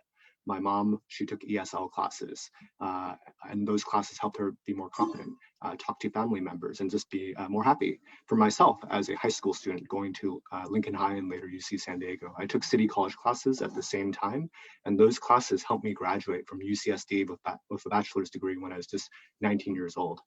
Now, I got into public service afterwards, and as a legislative aide to Supervisor Gordon Moore, I've been working on significant City College policy issues. Last year, I worked on drafting and securing the language for free City College for the next 10 years, ensuring that we have that program in place to ensure that all San Francisco residents have free City College. I also worked on expanding City College into the Sunset, working with our Sunset stakeholders, SFUSD, and nonprofits. Now today, my dad, like many other hotel and service sector workers, he's been laid off from his job, and City College is a place where people like him can pivot and be able to get into good jobs. Right. Awesome. Our first question is from member Ibanez, invoking co-chair privilege. Thank you so much. Hi, Alan. How you doing? I do have 2 questions. Can you tell us how are you going to restore, if you do get elected, the college community, the college community status? And will you be opposing to privatization? Were you opposed to the privatization like what was done of the senior program? In terms of the senior program, so yes, I've done a lot of work on this. As somebody that has been working with AFT very closely, I believe that our City College should be a community college that serves all people. One of the big issues that's happened is that the state funding formula has changed. they've changed the state funding formula so that whereas it used to be 100% based on enrollment, now it's 70% based on enrollment, 20% based on low-income students, and 10% based on graduations and transfers. And so that's changed the incentives for colleges and caused them to get rid of classes that may not necessarily lead towards graduations and transfers. So for me, I think that we need to change that state funding formula. But locally, what we can do is if the state's no longer investing in our older adults and those other programs, we as a local jurisdiction can take action on our own. That's why in Supervisor Gordon Marr's office, I've been working on the Workforce Education and Recovery Fund. The Workforce Education and Recovery Fund is legislation that would dedicate funding that would dedicate 50% of our funding towards workforce development, towards career technical education programs, such as healthcare, such as firefighter training, also aircraft maintenance. The other thing that we would do is for 25% of the funding would be dedicated to equity programs, as well as lifelong learning, enrichment, social justice, and programs like Asian American Studies, African American Studies. And an additional 25% of that funding would be dedicated towards student success, helping our equity students. So the Workforce Education and Recovery Fund will be very important to preventing privatization at our college. Thank you. Our next question is from Member Tung. Hi, good afternoon, Alan. Thanks for being here with us today, and please extend my well wishes to Supervisor Marr, Member Marr, on a speedy recovery from COVID-19. My question is kind of dovetails a little bit on the response that you just had. I want to know what work specifically you've done to support additional funding from the city or state for City College. Okay, so at the local level, I've been working a lot on that. So last year, I worked with AFT Local 2121, the Free City College Coalition, and many others, including students, to work on getting Free City College passed. So this involved working with DCYF, also trustees, administration, and faculty. And many of these groups were sometimes just, I had different opinions on how to move forward. And so I was able to work with all these groups to move forward the legislation to secure Free City College for the next decade.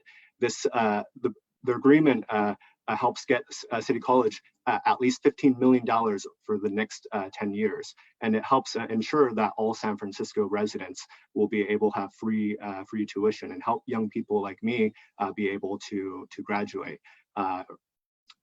And the other thing is City College Sunset. So over the course of the past year, I've been working on expanding City College into the Sunset, rent-free. So from Supervisor Marr's campaign, we determined that there's a very large need for City College services in the Sunset. If you look at a map, west of the main campus, there isn't a City College presence.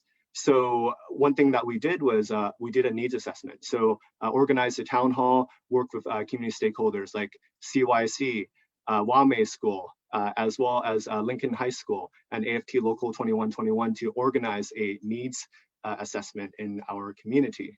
That needs assessment enabled me to get 400 surveys. We also collected these surveys during the town hall. And so with the info that we were able to get, we reviewed it and we looked at it. And so that info was able to allow us to determine the sort of classes that we wanted in the Sunset. So we're able to get an add back from the city of $150K to expand City College into the Sunset to get classes specifically. So now at Lincoln High School, we have high school dual enrollment programs. We have calculus class. This summer, there's a high school class for, there's a calculus class for high school students that we had 3 times the number of demand than the number of actual slots that we had. We also had college success classes, as well as American Sign Language at the high school where I went, Lincoln High. At Wame School, we had older adult ESL and child development classes. So that's what we did at City College Sunset. The other thing that I worked on Alan, this last year. go. I'm so sorry, but your time is up. Okay. Yeah, but thank you so much. Lori, I thought we were letting them finish their thought if their time ran up in the middle of a sentence. Right, he changed to another thought about the sunset. Okay, just checking on that. Can we just let him finish his last sentence so that way we can hear what that is? Just finish it, Alan. Sure. Okay, thank you. The other, so schools and communities first. Oh, I work Alan, you're going into a different, Okay. Gloria was right. You're going into a different, complete different topic. Okay. It was not of the expansion of the sunset. So yes, I apologize, Gloria. It's okay. It's okay. Thank you so much, Alan. I think you gave a lot of information. Okay. I'm glad I am able to provide it. All right, so next, and it's in the interest of time, everyone. This is definitely in the interest of time and to be fair to the other candidates. And our next candidate up is Anita Martinez. Yeah, she's here. She's with us right now. Just give us. Okay. Anita, can you hear us, see us? Yes, I'm here. Perfect. Hi, Anita. Thank you so much for joining us.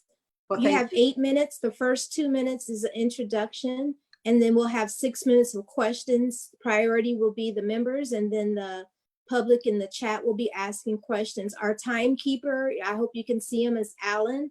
He's going to be holding up a sign, and he'll let you know when there's 1 minute left. So if you could try to wrap it up around that time frame, that would be great. Will do. Before we start though, could I don't, are you seeing me? I can't control that on my end. We cannot see you.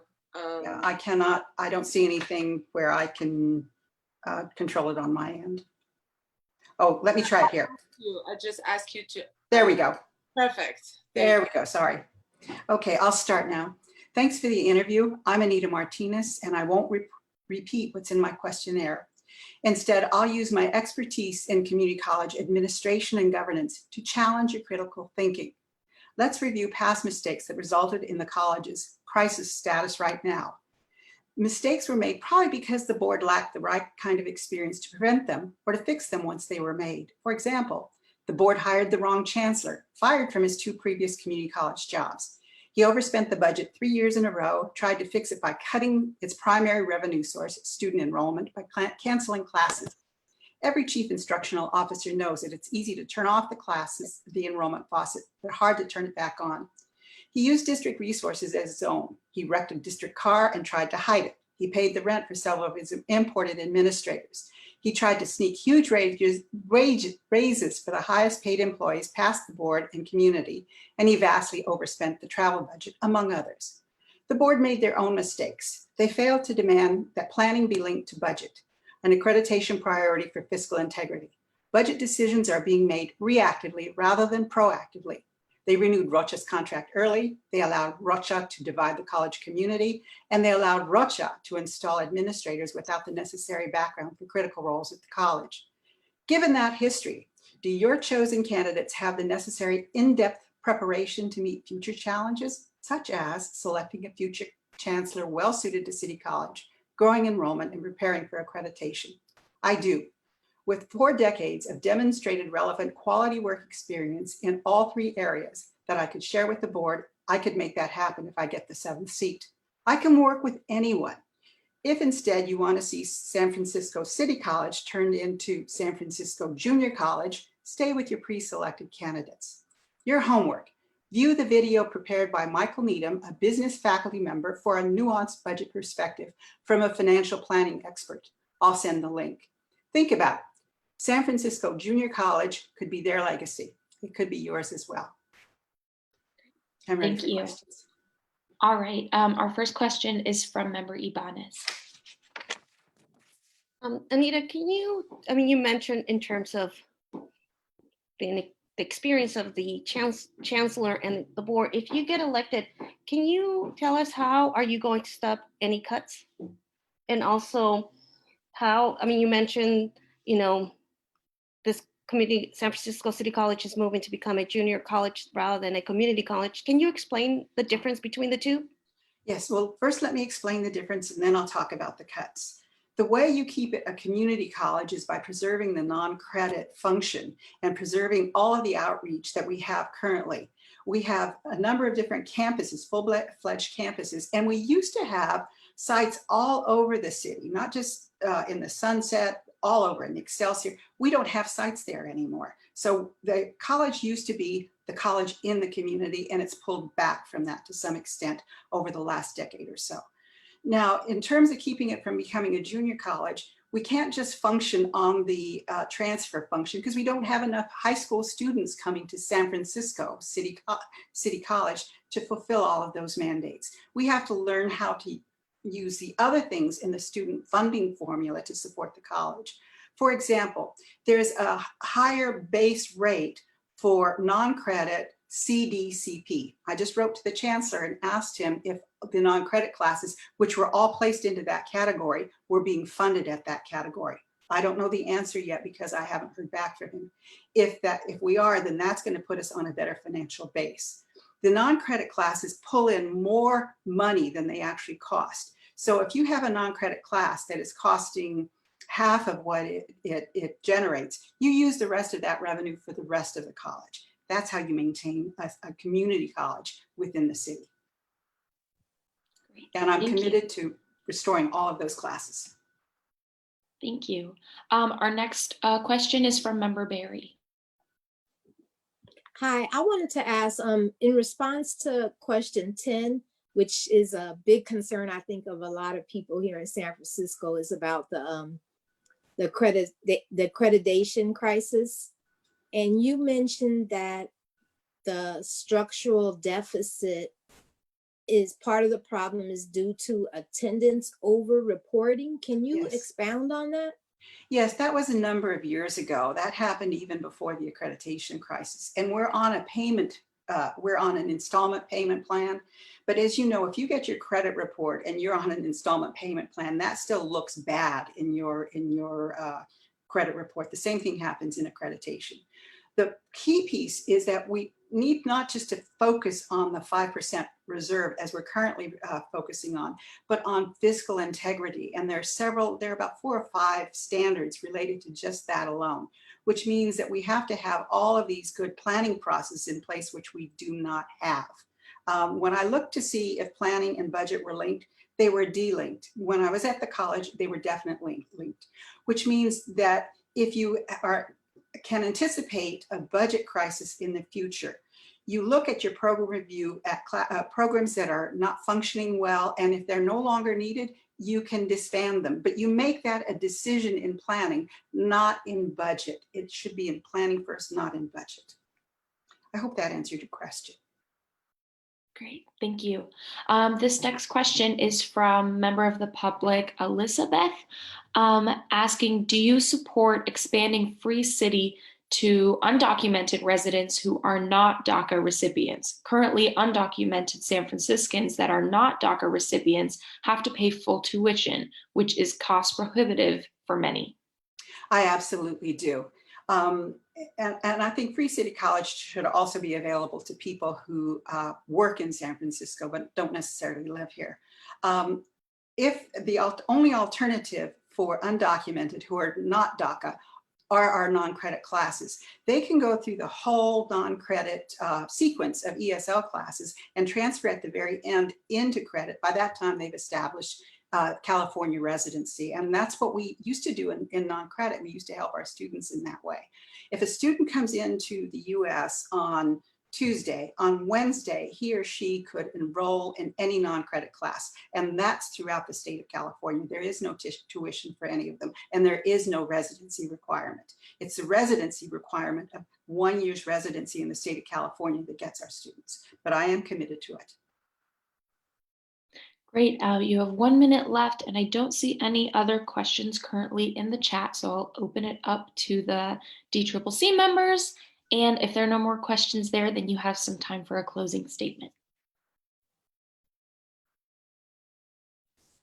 I just have one question for for Anita. Can you tell us more about who's supporting you in your race? Thank you. If you were to look at my endorsement list is comprised of faculty, students, retired faculty, and retired administrators. They're the ones who asked me to run for the office. They think because I was both a faculty member and a faculty leader, as well as a student services administrator and a instructional administrator, and I worked at 3 different community colleges, that I have the expertise to really bring something new to the board. The board is great. I like them all as people, but I'd like to help share what I know to help make better decisions for the future of City College. Thank you. Thank you. All right. Thank you so much. Our next candidate is Aaliyah Chisty. Yeah, Aaliyah is with us. I'm here. Hello.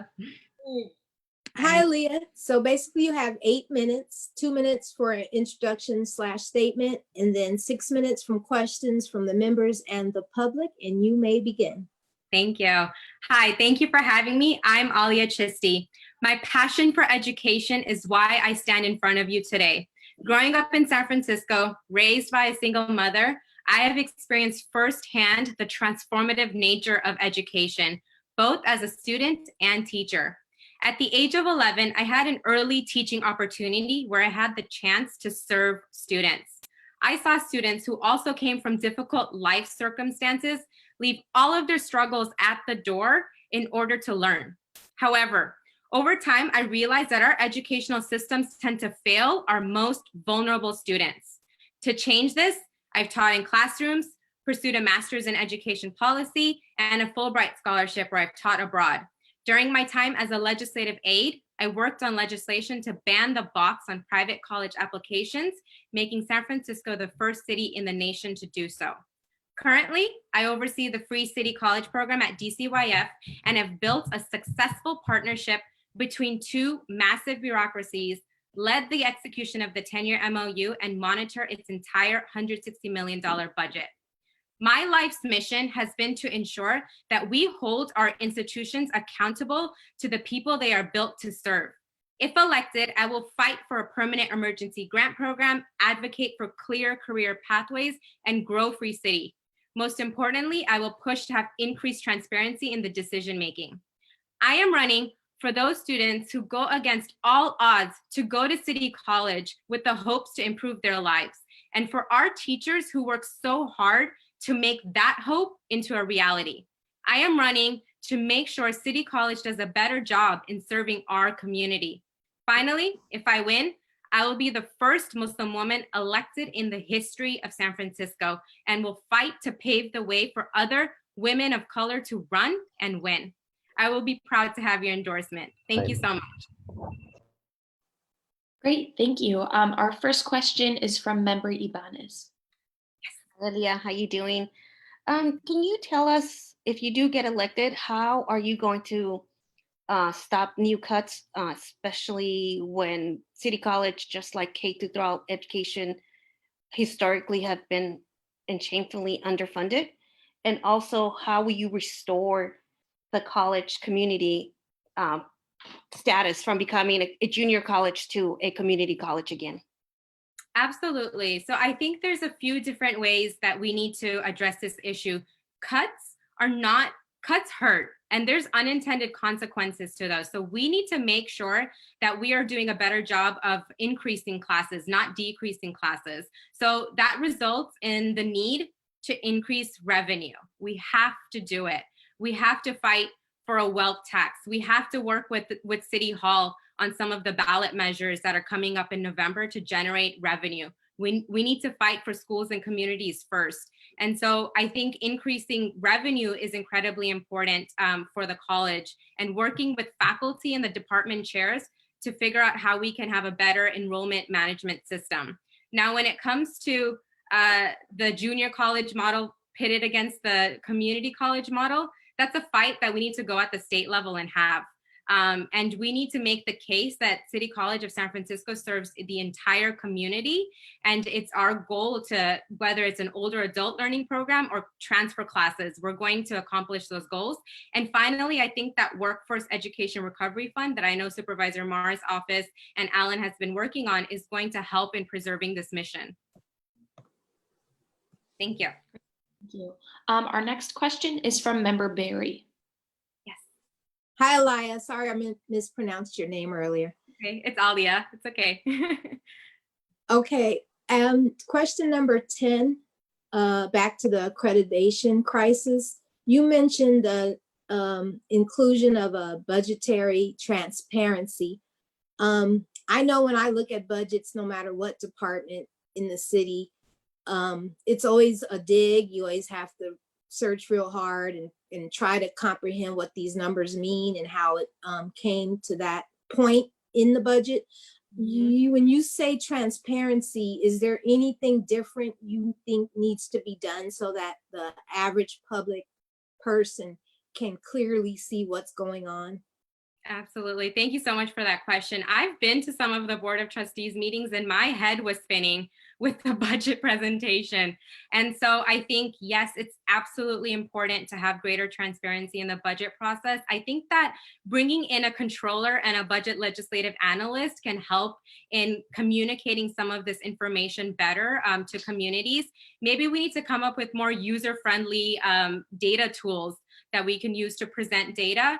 And finally, I think that it's very important to have more frequent reporting of where we are with the budget. So an example of this is that in the Free City College program, there's a call for an annual independent audit, which is great, but I push to include ongoing program reporting. I want to see the numbers every semester. So, and then I want those numbers to be presented to the Oversight Committee for feedback. And we did get feedback about how to improve that table. So I think those are some ways that we can take to increase transparency in the budget. Thank you. Our next question is from member of the public, Jordan, asks, as someone who works on the financial end, how can we enhance the Free City program? Ooh, yes, thank you for that question. I think, well, with the financial end, it's allocated at 15 million a year. So it's been increased 3 times its original amount or from its 2-year pilot program. I think that what I really want to see is this program expanded to undocumented students. To homeless students who don't meet San Francisco residency requirements. And so I think expanding eligibility for the program like that is great. I've also pushed for increased data reporting on who is accessing the program and what are their success outcomes, so that we can start having this conversation about the SFUSD students that are going into City College, that are participating in Free City, and how we can improve their experience and their career trajectories. I would love to also expand the grant amount that is provided to low-income students through the program. So those are some different ways that I'd like to see it expanded. Thank you. That's all the questions that I see here. So if there are no more questions from the DCCC members, you have another about, question. oh, member. In question 11 about access to underserved neighborhoods, you responded that you would foster community-based partnerships. Is there an existing partnership that you would foster? Oh, that's a great question. I can't think of one off the top of my head, but I think that they definitely exist. There's a lot of great community-based organizations that DCYF funds. And so I think that working with them in increasing access to particular spaces throughout City College of San Francisco would be great, but I can't think of one off the top of my head. Great. And time. Thank you. Well, thank you so much. Thank you so much for having me, and have a wonderful rest of your day. You as well. Our next candidate is for Community College Board is Tom Toprano. I see him. And we're moving along. Tom, we have 8 minutes for you. The first 2 minutes, an introduction / statement. And then we will do 6 minutes of questions from members and also as well as the public, and you may begin. Well, thank you so much, Gloria, and thank you all for having me this afternoon. My name is Tom Temprano. I am the current board vice president of the City College Board of Trustees. I'm really proud to have gone from being a community college student myself. I was able to take classes at my local community college in Southern California when I got sick and had to drop out of high school. That allowed me to get back on track, moved to San Francisco to go to SF State, and I've never left. And I'm proud to have gone, from community college student to vice president of the board of the best community college in the country. So as I said, I was elected in 2016. And since that time, we've obviously faced some serious challenges, many of which you've discussed with the other folks running, who, by the way, isn't this an incredible pool of people that want to jump in and step up to serve City College? I'm inspired, by all the energy and enthusiasm to give back to our students in our college. So we faced these challenges, and I'm sure we'll get into those, but I do want to highlight some of the major victories at the college over these last 4 years. So in the last 4 years, we've been able to secure over $1 billion in new investments in City College, most recently with the passage of Proposition A. Thank you, DCCC and SF Democratic Party, for your support for that, but also in negotiating a 10-year, $200 million deal to fully fund the Free City College program. We had our accreditation reaffirmed for 7 years. We've negotiated new contracts with our faculty union and our classified staff union that provide for double-digit raises for our workforce. We've made major strides in serving underserved students. A couple initiatives I've championed include our City Dream Center, which is a dedicated student resource center for undocumented students, as well as changes to our college's gender inclusion policy to protect trans and gender nonconforming students and staff. I've been working very closely with our stakeholder supervisor, Mar, on WRF, and now let's get to questions. Great. Our first question is from member Ibanez. Great.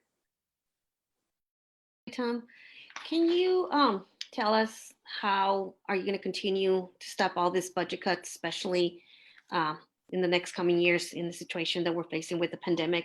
But at the same time, how will you push back on the state policies that actually have reduced access and equity to our students? Absolutely. That is a great question. And sort of as you alluded to, City College was already in the midst of serious budget challenges. Folks probably remember we were receiving about $40 million in stabilization funding from the state. That ended in 2017. We were able to build up our reserves with that to sort of slow the cuts at the college and try to maintain as many classes as possible, but that funding has fully ran out. At the same time, we've also seen these changes to the state funding formula, which deprioritize the community and community college, deprioritize non-credit, lifelong learning, the older adults programs. I will note, and I saw that Lee Lovett mentioned this in the chat and is correct, that we are in hold harmless for that. The unfortunate thing is they will be looking at our data from these last few years and determining our funding moving forward in 2022. So while we're not hit now, we will be hit, and the funding will be based on what we're, how we're meeting those metrics now, which is why I've been opposed to that policy from the beginning. I've been fighting it from the beginning.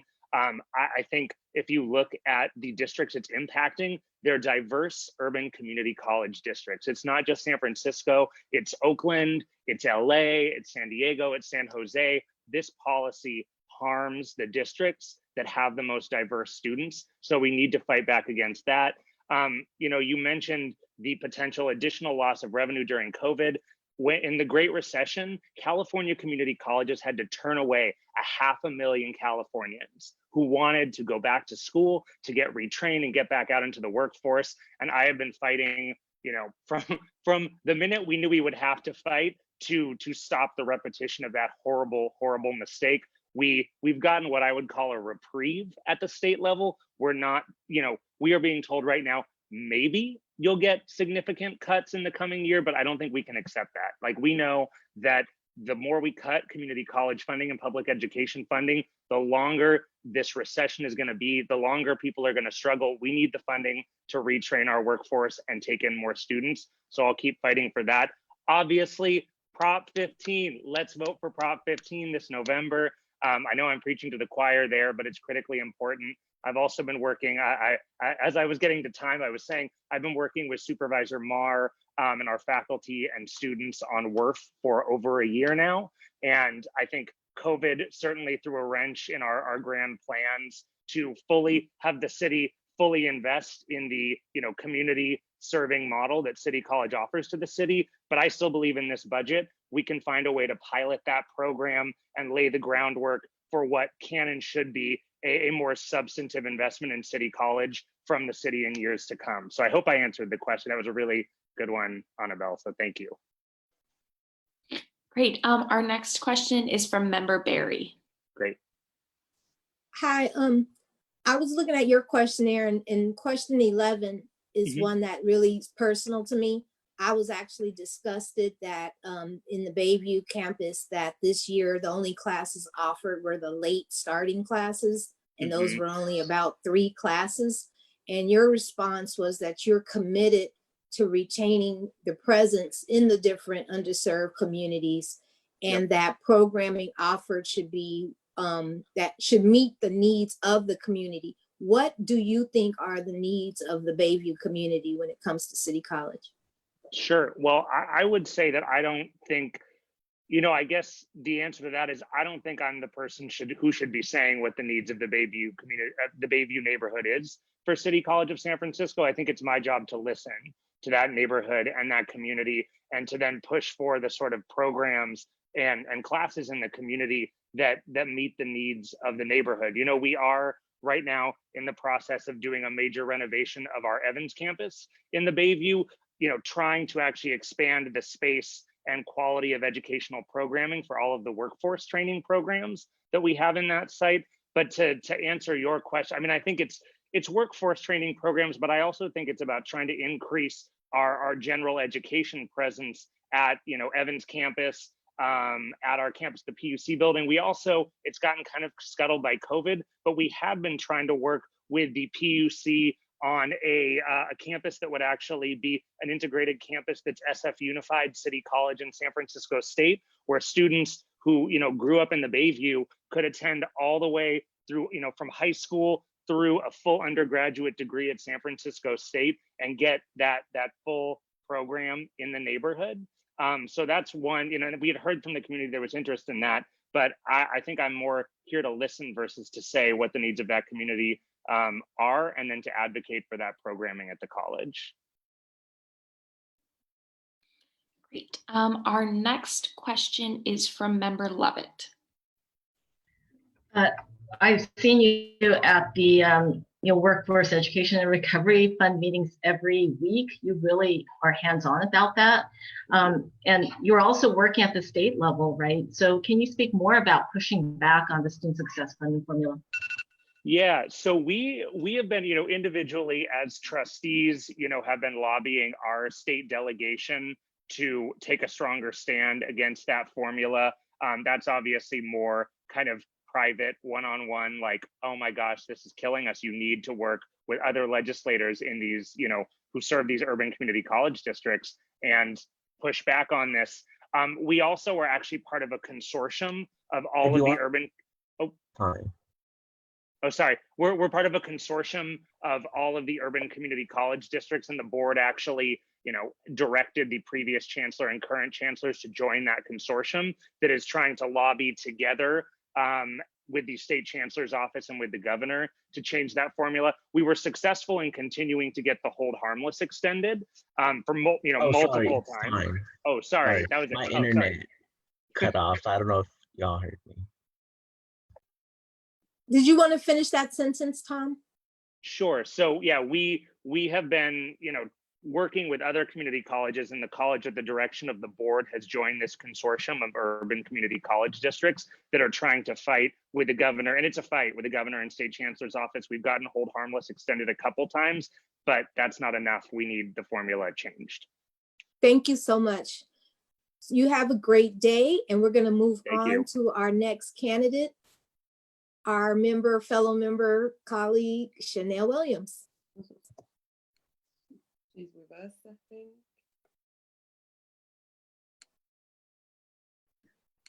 Hey, everyone. Hi. Okay, Chanel, you have 8, look, I just know you know the routine, but I say it to you anyway. You have 8 minutes, 2 minutes for introduction, then 6 minutes from your fellow members and the public, and you may begin now. Awesome. Well, good afternoon, Democrats. I currently serve as the president of the Board of Trustees and was elected in 2016 after serving as student leader and founder of the Save City College Coalition to protect City College's accreditation and keep the college open. I come from a working class background. My father was a construction laborer and my mom was a nursing assistant. And due to struggles I experienced in my community and at home, I found myself in the juvenile justice and foster care system. I exited the system in 2002 and took my first class at City College after transitioning out. And I've been a policy advocate and organizer for the past 20 years, starting with the Youth Commission, and I currently work for UCSF on reducing racial disparities for Black and Brown birthing people. While serving on the board, we have brought in revenue to the college, such as our $845 million bond. We've brought in revenue from the Free City College program. We fought to maintain our 5% reserve. We got the state to restructure $24 million of debt that we had to the state, and we're lobbying for additional revenue. City College has many structural issues, and we need strong leadership to ensure we keep moving the college forward. My priorities as trustee is fiscal stability, a stable administration by selecting our next permanent chancellor, equity, diversity, and inclusion by providing wraparound support for students during this current pandemic and economic crisis. I've done the work for 8 years and I want to finish what I started. I currently have the support of all the Board of Supervisors, the mayor, the majority of our state representatives, and our speaker, Nancy Pelosi. Thank you. Great. Our first question is from member Ibanez. Hi, Chanel, how you doing? Can you tell us, we know that there's gonna be cuts coming next year, and what will you do to stop these cuts? And at the same time, how are you going to restore the college to community college status? That's a great question, thank you. I mean, the reality is that we have more expenditures than we have revenue. Our revenue has gone down over 30% over a number of years, but we've pretty much have kept our expenditures the same. We really, cuts are gonna happen, but I think that we need to keep advocating for additional revenue, like Schools and Communities First initiative. We need to work with our federal representatives, like the CARES Act money that we've been able to bring in, and keep lobbying the city and county around WRF. That's an effort that I'm committed to, and I know all of our board members are committed to. So I think it's about, increasing our revenue, reducing some of those expenditures, and really looking at where is the student demand for our classes so we can increase our enrollment, because that's our baseline funding. If we can't increase our enrollment, we can make those cuts, but it's not going to keep us keep our budget balanced. We have to increase our enrollment because that's our bread and butter for the college. So I think really looking at what do students want during this time, during this pandemic and during this economic crisis, and really meeting that demand by talking to the community, looking at our centers as well, because I think there's a great opportunity there, especially in Bayview, the Bayview community and the Mission District, really getting into the data and working with the community organizations there to figure out how do we bring folks back into those centers and really start to increase that enrollment, because during this time we've actually lost about 10,000 of our students because of the online environment. So we have to really fight hard to bring those students back. Great, thank you. Next is member Lovett. Yeah, thank you, President Williams, for the work that you and also Vice President Temprano and others have done, because there was a battle on the local front and then certainly the state. But to me, City College has always been really hyper-local, and it has a presence in so many of our districts. I've worked at several of those campuses. I still call them campuses. And in 2013, I had the privilege of working at Southeast Campus in the Bayview. And already I was seeing that we were losing so many classes, especially credit classes. And I see that if we have the right personnel and some leadership, that we could really build that up.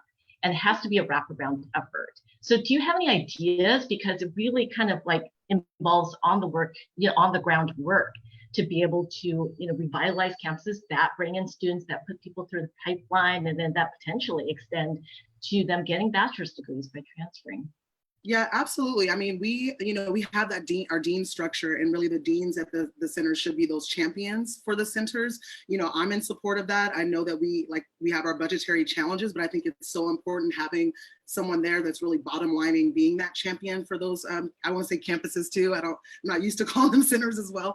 We need someone there that's bottom lining that. So I think keeping our deans there and really pushing for them to work with the community-based organizations in that community, because if we don't have someone on the ground really being that champion, that day-to-day champion for the enrollment at those centers, it's going to be a struggle. And so I agree with you that we need to have a champion at each one of our centers is really going to get into the data and really help to educate the community about what the offerings are there, because I think that we could do more in terms of our marketing.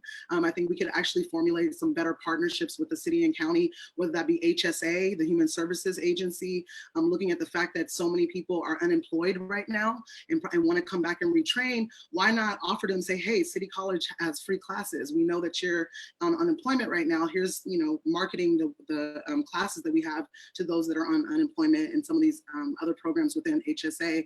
I think those are partnerships that we really need to build stronger. I mean, CalWorks as well. I've heard from students that CalWorks will often refer folks to sort of these low wage jobs, but not tell them that they can go and get their education while on CalWorks, which I think is unacceptable. We want to move folks out of poverty.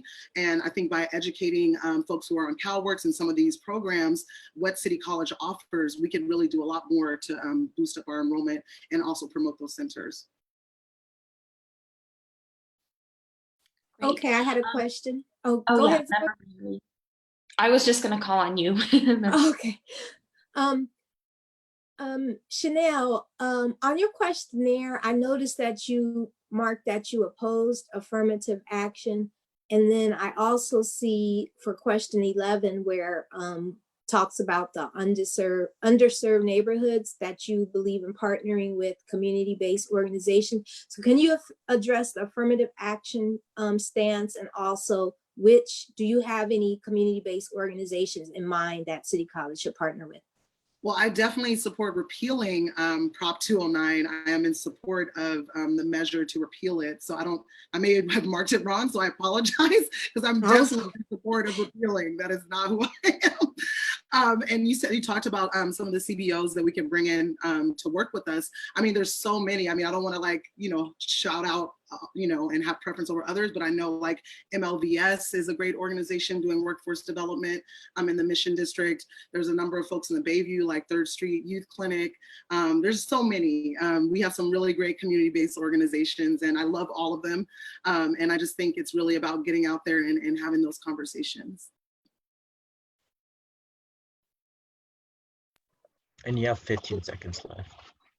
15 seconds. We have one question from a member of the public. What is one of your highlights of your 4 years?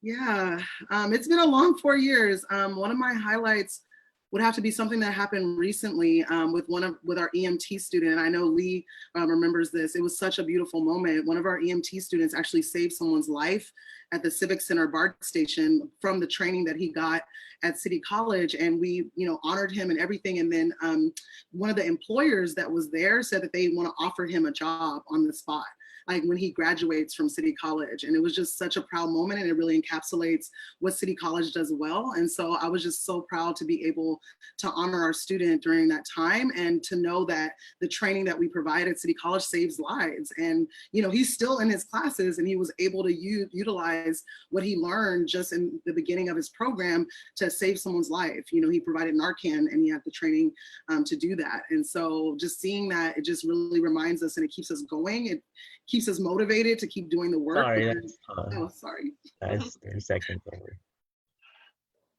Thank you so much, Member Chanel and candidate for City College Board. I assume you'll be staying with us. I have a D11 interview as well, so I'm sorry. I have to. Good luck with that. Thank you. And our next candidate is Han Zhao.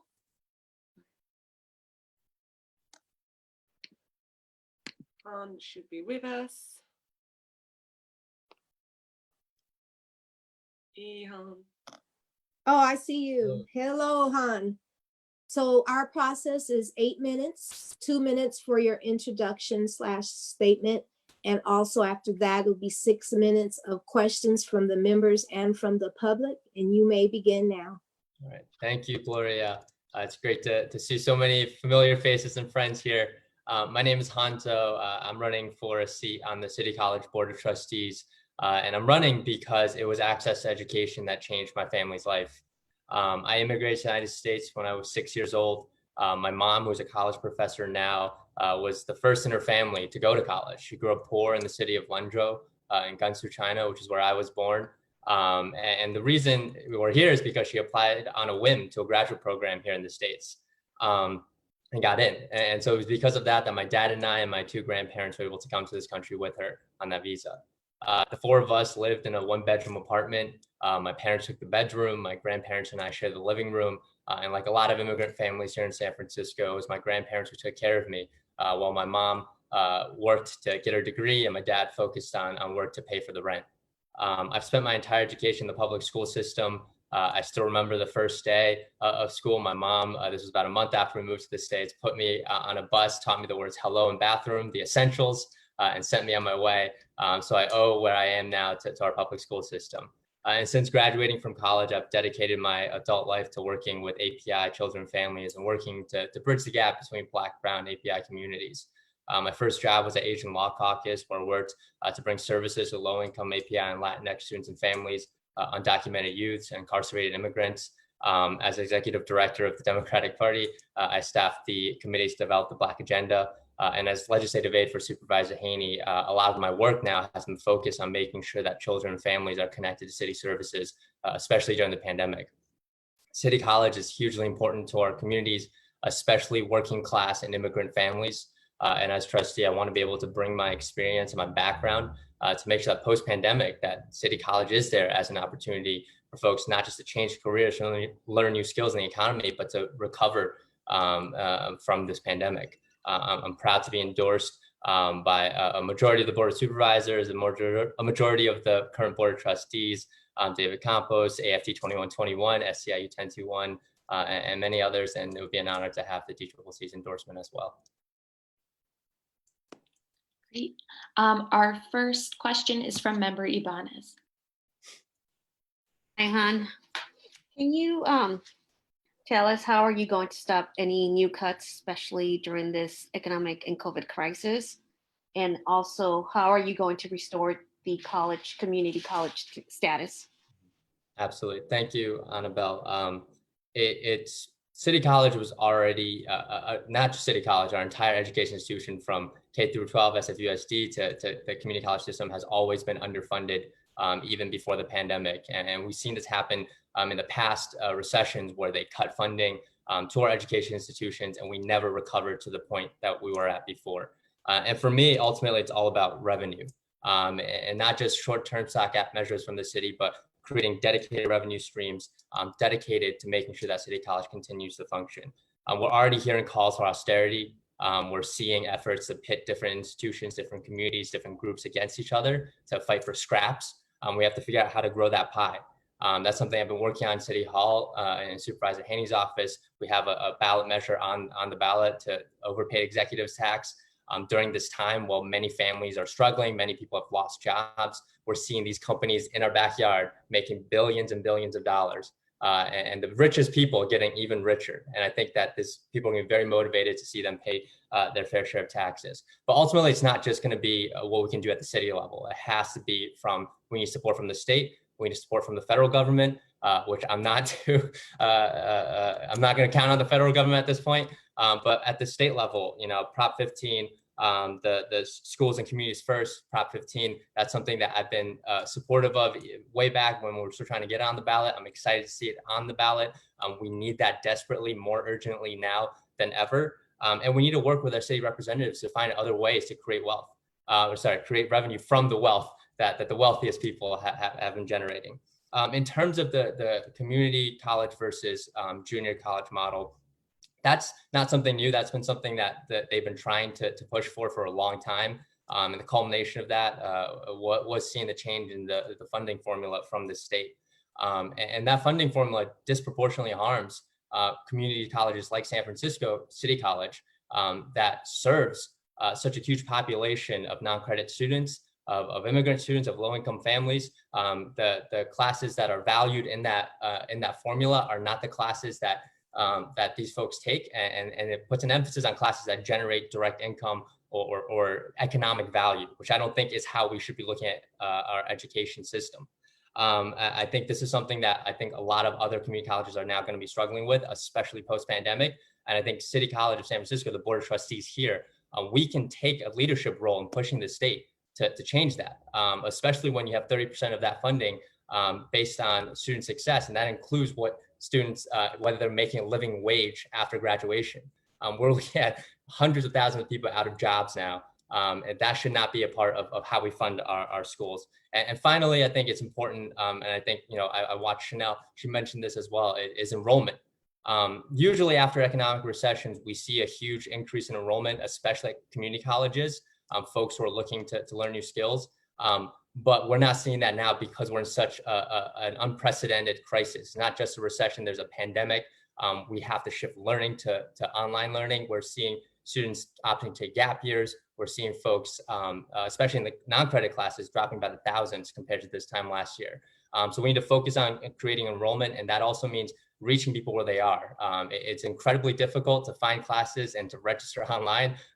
My roommates and I have been trying. It's very difficult, especially if you don't have the language access skills or the technology to access that. So City College can use this opportunity to really reassess how we push for enrollment, how we make sure the information's out there, and how we meet in communities where they are to make sure that they even know that there's enrollments open and there are classes available. Great. Our next question is from member Lovett. I want to elevate a question from community activist Jordan Davis. Given the COVID-19 crisis, how can City College provide services and knock down barriers for homeless students? And there are many homeless students both at City College and SF State and around the country. Absolutely. Thank you, Jordan, for that question. That's incredibly important. I work in District 6, where we have the highest concentration of homelessness. This is an issue that we deal with every day. We hear from people, many who are City College students, who deal with this. And homelessness is not just people who are on the streets, forced to live in tents. It's students who are couch surfing. It's students who are living in their cars. Not just students, faculty as well. Housing insecurity runs a spectrum, and we have to recognize that it's not just what we see on the streets. People are struggling. And I'm glad you asked this question, Lee, as well, because I remember, early in the pandemic, there was a student who unfortunately is not a student at City College anymore because she was forced out of the city. Somebody who lived in her car, was taking classes, was very incredibly resourceful. She was going through the right channels to try and find housing, but it was just so difficult. And when I talk to her, you can hear the pain that she's going through, and you can see her essentially give up on our city and our systems. Ultimately, students and teachers can teach. But I would say, I'm just going to wrap up real quick. I think, one thing about City College is our campuses, our centers have always been access points for people to receive resources outside of the classroom. That's something we see at the Chinatown campus, at the Mission campus especially, and that's something that we need to focus on to make sure post-pandemic that it continues to be that source of support, not just in the classroom, but outside. Thank you so much, Han. Good to see you. Good to see you too. Our next candidate is Victor Olivieri. Yeah, he's here.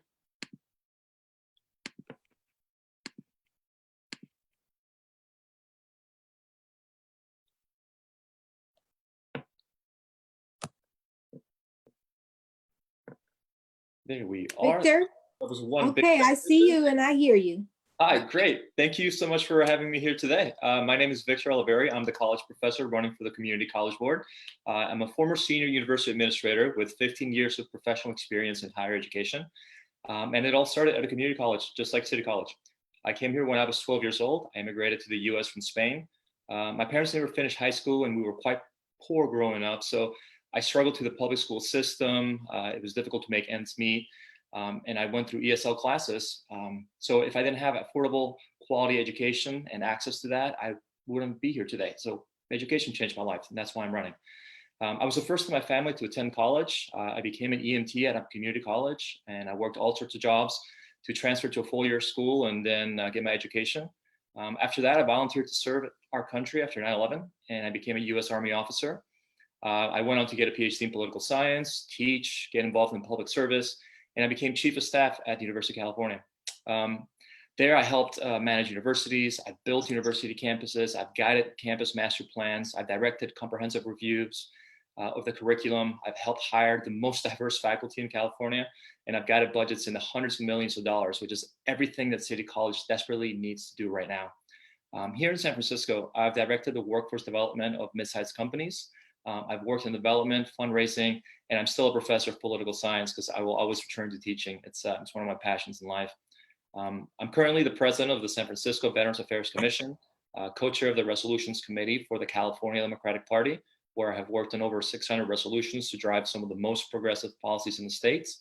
I have endorsements from across the Democratic spectrum. I truly believe I'm one of the most qualified candidates, and I would love to work with some of the other well-qualified candidates that you have seen here today to make sure that we guide City College into the right direction. Thank you. Thank you. Our first question is from member Ibanez. Yeah, can you tell us, were you opposed to the privatization of City College, specifically in programs like what was done to the senior program? And also, what will you do if elected to stop any new cuts to City College? Especially Absolutely. Yeah, thank you for that question. Some of the folks in the community actually reached out to me about a year and a half ago, and I kind of helped them organize a little bit around those issues. The class cuts are happening because of deficit spending. Simple as that. The college is stretched thin because we have been overspending about the money that's been coming in. What we really need is a student-centered formula that applies geographic equity across all the campuses with credit, non-credit, lifelong learning, education, but also constantly surveying and managing the classes that we have there. We don't have a provost or a chief academic officer to really do that, and that's one of the priorities that I want to make sure that we're engaging in. We also need a systematic investment in counselors to guide our students, to communicate with our students. We need the faculty to teach the classes that students want and need, because I honestly, it's not fair to say that there are external causes that are causing the deficit spending to happen.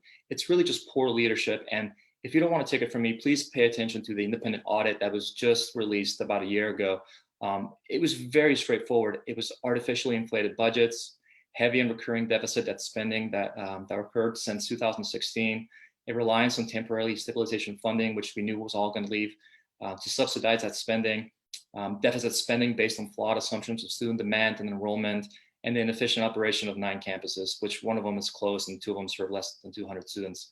So to get back to your question, I most definitely oppose these class cuts because the funding is there. Don't let anybody else tell you that. The demand is there, we know it. It is between Free City, the state funding, the local tax funding that we have. We don't have to cut classes if we become efficient in the delivery of these classes. Simple as that.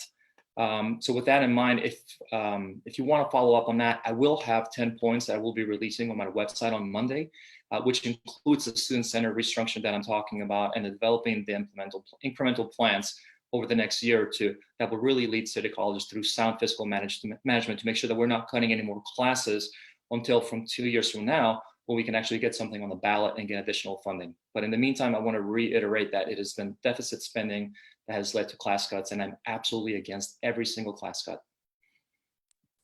Thank you. Next question from member AJ Thomas. Thank you, Zoe. Thank you, Dr. Olivieri, for joining us today. My question has to do with, you'd mentioned the budget for the campus and the financial struggles that City Colleges has faced. In what circumstances would you be in favor of layoffs? And do you believe that layoffs are in order for the workforce at City College? I actually don't believe layoffs are in order. What I believe are 2 things. Number one, we desperately need to work with the other folks in the community who are working to educate our students, not just in the community aspects, but in the academic and the workforce development of it. And the 2 key things there is if we work with these additional stakeholders, and by that I mean the other educational institutions in the area, We can reduce over the next 2 years the number of full-time faculty equivalent who are teaching the classes by working with other community other community agencies to identify the programs for discontinuance and teach outs without any layoffs of regular or full-time tenured or non-tenured faculty members. If we secure these partnerships with other community colleges, specifically CSU, UC, Peralta, other regional areas, we can maximize the regional efficiency in the delivery of academic programs in the sense that we might have 2, 3 of the same academic programs happening within just a few miles of each other. If we focus the ability for the entire region to look at education as a way to provide a holistic benefit to the community, then we won't have inefficiencies in our campus. We won't have the need to cut classes because of low enrollment. We won't have the need to lay off faculty members because these faculty members will be able to work in the classes that they want to teach because of the comparative advantage of having those students focus in that specific campus. And if we really look at it from that perspective, going back to the inefficiency of the class cuts, we will also be cutting deficit spending by not having faculty on the books that we don't need to be having. But I'm absolutely opposed to just slashing the faculty or the classes for the aspects that we're looking at into deficit spending or keeping campuses open that are serving less than 200 students. We should keep everything that's open, that's benefiting our students because the demand is there. The key aspect of it is finding the inefficiencies so we can provide the classes where they need to be happening. And we need to look beyond City College to provide those classes. I'm sorry, I'm having a little trouble understanding you. You're saying you're not for layoffs, but then you're describing essentially a reduction in workforce. Can you kind of clarify that for me? I'm not following you. Not a reduction of workforce, but a refocusing of the workforce. What I mean by that is that if we have a faculty member that's teaching, let's say, one type of math, and we don't have enough students in that specific program to be taking that specific type of math, we can have that professor teach a different kind of math if we reach out to another organization, another community, another college and say, hey, we don't have enough to provide this type of math here. Will you take on those students? And will you, in retrospect, let us know what you can't cover so we can cover? It's really just working together with other community colleges in the area to make sure that our students are getting the classes they need. Working with CSU. San Francisco State is literally 2 miles down the road. They have just as big as facilities, just as huge as a campus as we do. We need to work with them to make sure that we're covering each other because we can specialize on some things and they can specialize on some things without reducing faculty. Thank you so much. We're going to move on to our next candidate. We actually have a few minutes and I wanted to take this time to encourage people to vote. If you're watching us on Facebook Live here on Zoom, thank you so much for joining us. Please vote this November. It's an important election. Tell your friends to vote. We'll be dropping the link in the Facebook Live so you can get that link to register and to share with others so that they may do that. And like I said, I wanted to thank everybody who is watching us. I also wanted to do something different and actually do a public apology to Member Lovett. I recently referred to her by another member's name, and I wanted to apologize to her for that. I been using last names for probably most of my life. So when I see Lee, I think of Member Lee versus you, and I just wanted to really apologize to you for that. Otherwise, our next candidate is Jeanette Quick. Is she here? Yes, she's here. I'm going to bring her on.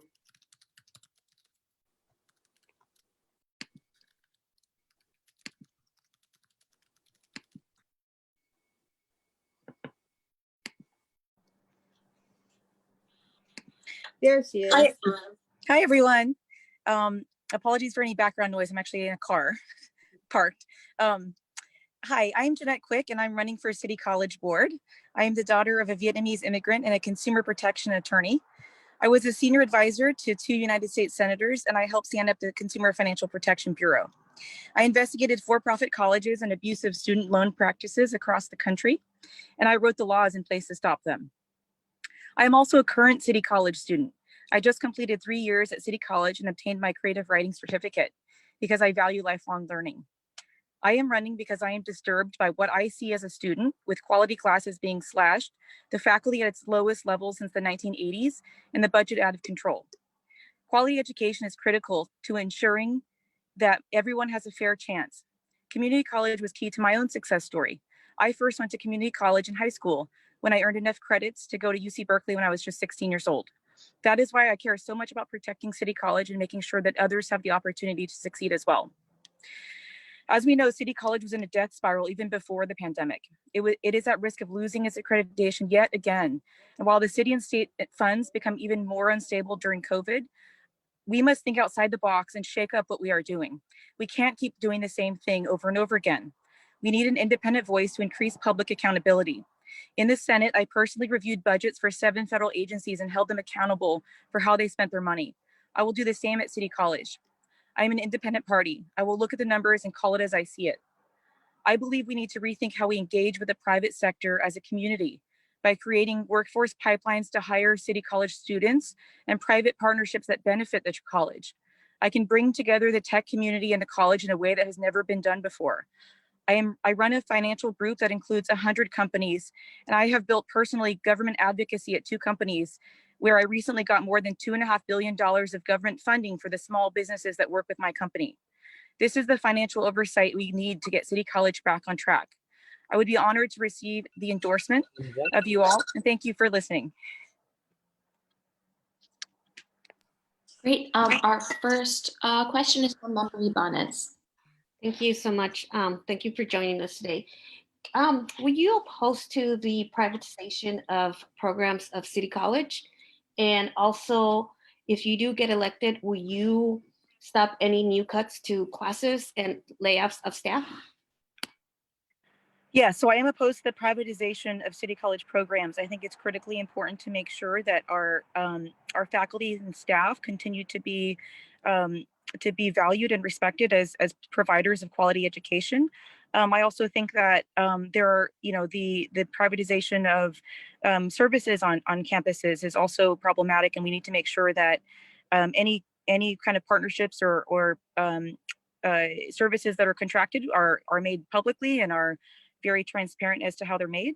I also oppose the further slashes and cuts and teachers. As we know, this last semester, spring semester, over 350 classes were cut, and the older adult program was also cut, which left 2,000 students that rely on that program kind of out to dry. And it was all done very haphazardly, very quickly, when after a lot of people had already signed up for classes. I personally entered the race because many of my classmates told me that they had been on the track to transfer or get their certificates, and they were just left out to dry. So that is the fundamental reason why I joined the race, is to draw attention to the fact that that is not sustainable, and we need to shore up the revenue side of the equation of City College and bring more revenue in. I think we should put some pressure on private companies, especially those that have said that they're committed to racial justice, to providing some funding to City College, and that will help the revenue and prevent the college from having to cut additional classes and faculty positions. Thank you. Our next question is from Member Barry. Hi, Jeanette. I was reviewing your questionnaire, and specifically question number 13. It asked, do you believe African Americans have benefited from free City College? Mm-hmm. And you stated that you believe that some have. I would like to know what that number is. And also, you also stated that the proportion of the new 4,000 students that have enrolled, the amount of African Americans is not proportioned to how many live in San Francisco. And on another questionnaire from another candidate, Victor Oliveri, he says that it is proportion. So 1, how many have benefit? And 2, where did you get your data? And are you right or is he right? Very good question. Well, I'm not exactly sure what Victor put on his questionnaire, but I do know that that there has been some enrollment from Black San Franciscans that have benefited from Free City. I believe I looked at the enrollment figures from the last couple of years. I would need to kind of double check exactly on the proportion information that I put in the questionnaire. I'd be happy to get back to you with that information, but I can't recall offhand. Thank you. All right, I don't see any other questions in the chat, so I'll open it up to DCCC members. And if there are no more questions, then you have some time for a closing statement. Does anybody have a question? Okay, I'll ask another question. The 1800 Oakdale campus has been a huge concern to me personally. I would like to take classes there and there's really not a lot offered. You stated that it's important as far as it being a campus. What do you see as a solution to get classes running back in the Bayview district? Mm-hmm. Yeah, I do think that it is a problem that there are not sufficient classes there to serve the community. And this has been going on for a period of years where it's like every year there's fewer and fewer classes and basically fewer and fewer people that are served by that campus. So I do think that we need to just do kind of a full evaluation of which classes are being offered there. How do we actually bring the classes to that campus that are of need to the community? I would conduct a full evaluation of not just that campus, but all of the other campuses as well, to figure out where we can rebalance and bring more resources to that campus. And I do think that critical to this whole calculation is making sure that we shore up the revenue side of City College and provide more funding for underserved campuses like that one, but also other campuses and other services like the resource groups on campus, I think are under resourced and underserved. And that is something that I think we need to rebalance. Got it. And you have about 30 seconds. Did you want to make a closing statement? Sure. So thank you all for listening to me today. I do think that, I bring a very interesting and different perspective than others that are running, which is that I am a current student. I know that the online system, for example, is very hard to use. The online classes are very challenging to use. They are basically just kind of like online bulletin boards that don't have significant lecture components. I think we need to figure out how to kind of modernize the whole City College system, especially when we're talking about the pandemic. We need to kind of figure out how to make this a world-class institution. And part of that starts with getting more funding, more partnerships in place, and some fresh thinking about how to revitalize this very critical college. And it's very important to me that we do that. I think as it is for many San Franciscans and all of you. So thank you for listening. Thank you so much for being a candidate. I know it's not easy. Thank you so much. So we have completed the City College Board portion of this day, and we have one interview left, and it's for a measure. They're scheduled for 1:15, but if they are here, the measure is RR, which is the Caltrain sales tax. Do we have Tilly Chang and Jason Baker here? We have Jason Baker, but he's going to tell us if that Right. Tilly is coming or not. I'm not sure she was able to connect earlier. Okay, Jason, just so you know that your interview is 5 minutes. So you great. can introduce what the measure is about, and then members and the public will answer those questions. Well, ask the Terrific. question. That's great. And I grew up in New York, so I talk fast, so I can do it in 5 minutes, I think. And I did want to say, as a former candidate, thank you for thanking that last candidate for being a candidate. It's not easy, and everybody deserves it. So I'm here to talk about Measure RR, the Caltrain measure to save Caltrain and to help it thrive and survive. It's a 1/8 of 1 cent sales tax, 3 county-wide: San Francisco, San Mateo, and Santa Clara County. Right now, Caltrain doesn't have its own source of operating funds, and it's really the only agency like it that doesn't. That makes it really vulnerable to things like when it has 70% fare box recovery in normal times, which means it relies on people buying tickets for 70% of its operating income. And when those things come to almost a complete halt like it has now, that really risks the survival of Caltrain. It's no exaggeration to say that if this measure doesn't pass and if we don't get federal money to bail it out, Caltrain could have to shut down, at least temporarily. And that is a really big thing. It takes a lot of money and a lot of time to restart Caltrain, even if we could. And it leaves a lot of essential workers and other folks without a way to get to work, especially when things get better after COVID. It's expected to raise about $100 million annually. It's got a 30-year sunset, and it requires 2/3 aggregate in the 3 counties to pass. This really came about through a really difficult process you probably heard about, where it had to get through 7 boards, the 3 boards of supervisors in all 3 counties, the 3 transit agencies, and the Caltrain board.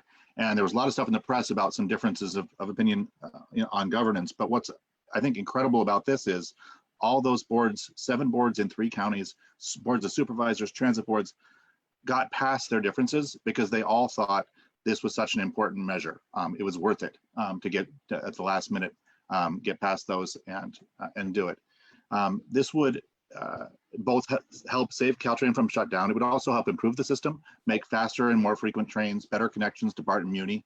It would provide about 16,000 good paying jobs through the infrastructure improvements. And it would help Caltrain to reach its potential to triple ridership from 65,000 to 180,000 riders per day. Those are real people getting to work, going about their lives, and that would help them do it. It would also Thank you, Jason. That was the portion time for the introduction of the measure. And then we still have people that would like to ask questions. Great. So our first question is from member Lee. Hey, Jason, thanks so much for coming here today. I'm just going to be honest with y'all. I'm a huge supporter of this sales tax. I signed the official ballot argument. With that said, when this first came up, I shared a lot of the concerns that were coming out, particularly San Francisco, Santa Clara County. I say 2 things, like, yes, it's a sales tax. Sales tax by nature are regressive. The ridership of Caltrain is definitely higher income. It was really put forward by SVLG, where you're at, which is really the business community in the peninsula. So if you can explain, a little background about this, if the sales tax doesn't pass, what do you see as an impact, particularly on low-income communities and other transit systems like BART and Muni that do serve more poor residents, seniors, people of color, et cetera? If you can just sort of talk about those impacts, equity impacts in particular. Yep, that's really helpful. And you're right, it is a regressive tax. It is only 1/8 of 1 cent. So it's about a penny on an $8 purchase, but we know that matters to people.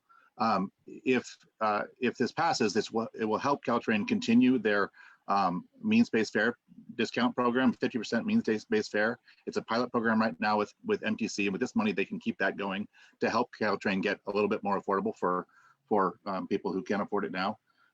Also, I said 70% fare box recovery. The other part of the money that goes into Caltrain is contributions from VTA and Muni and San Mateo Transit. And so if this money passes, Caltrain won't have to rely on that money, and that money goes back into operations. And that $10–20 million a year back in VTA's pocket, for instance, where I live, will help them fund bus operations. It will help fund the other kinds of transit that low-income riders do rely on every day. And then it also will, the more frequent trains will allow better connections with BART and Muni. So it will help people get where they need to go better.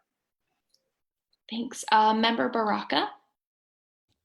I'm just dovetailing on what Member Lee said about it being a regressive tax. But at the same time, you also talked about the fact that a lot of the ridership are more wealthy riders. I support Caltrain. I've used it before, but it seems like if we all know that sales taxes are regressive taxes, then to serve a community that has the money to pay more, shouldn't we come up with more creative ways to fund Caltrain then? Why the low-hanging fruit all the time? Yeah, I'll tell you, there's a couple reasons for that. And let me just add one more. Your time is up, but can you make the answer brief, Jason? I will. What I'll say is, one of the reasons that sales tax is often used is because you can't use some other mechanisms like property tax, for instance, for operations. And this has to be for a continuous source of operating funds. So by law, you can't use like property tax. And also because it passes. There's not often organized opposition to a sales tax the way there are to some other sales taxes. And when you need 2/3, well-funded organized opposition kills it. So that's the other reason why it ends up being the go-to mechanism. Thank you. Well, thank you so much for presenting information. As you know, we'll be voting on this measure Wednesday night. And also I would like to thank the members of the public who've been watching us via Zoom or Facebook Live. Also, thank you so much to the members that attended today. I've been to DCCC meetings in the past and very few members showed up. So thank you all. And Keith, I hope to get a social distance invite to your backyard. Looks great. And did anybody have any closing words? We are actually 2 minutes ahead of schedule. I just wanted to thank the organizers, both the interns, the staff, and Gloria, Member Berry and Member Ibanez. This was outrageously well done. It's great. We had a break and we ended on time, and like we need to put this in the Hall of Fame or something for this. I was really, really impressed. So great job, Zoe, Karima, Annabelle, Gloria, everybody else. Like, it was fantastic. I was really impressed. Thank you. Really well done.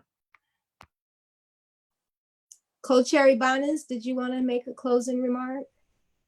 Yeah, just thank you everyone for the participation and the participation to the public for being there with us.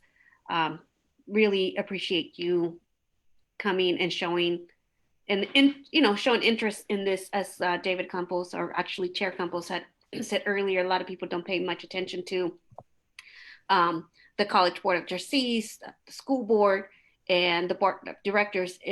They also play a really essential part to our democracy and engaging the community. It's important and it's crucial just to ensure that everyone knows what's happening, because there's a lot of issues impacting those entities, and we need to make sure that we get the right people in there. So with that, I say thank you to all of you. I'd like to echo the remarks that everyone else has made about the co-chairs. Thank you for doing this. I also like to call out the diehards who are still here: Gloria, myself, Lee. Who else do we have? Peter, AJ, Fiona, Tyra, Susie, and Mano, and Susie. This is great. I mean, this is what it's about. This is why we sign up to do what we do. And I just want to give you a shout out for being here all day. And again, to the members of the public, please know that Wednesday night, this body will be voting on candidates that we'll be endorsing and measures. And you're welcome. We'll be in the Zoom and we'll be on Facebook Live. So see you soon, and everybody have a wonderful Saturday. Thank you. Thank you. Thank you. Take care.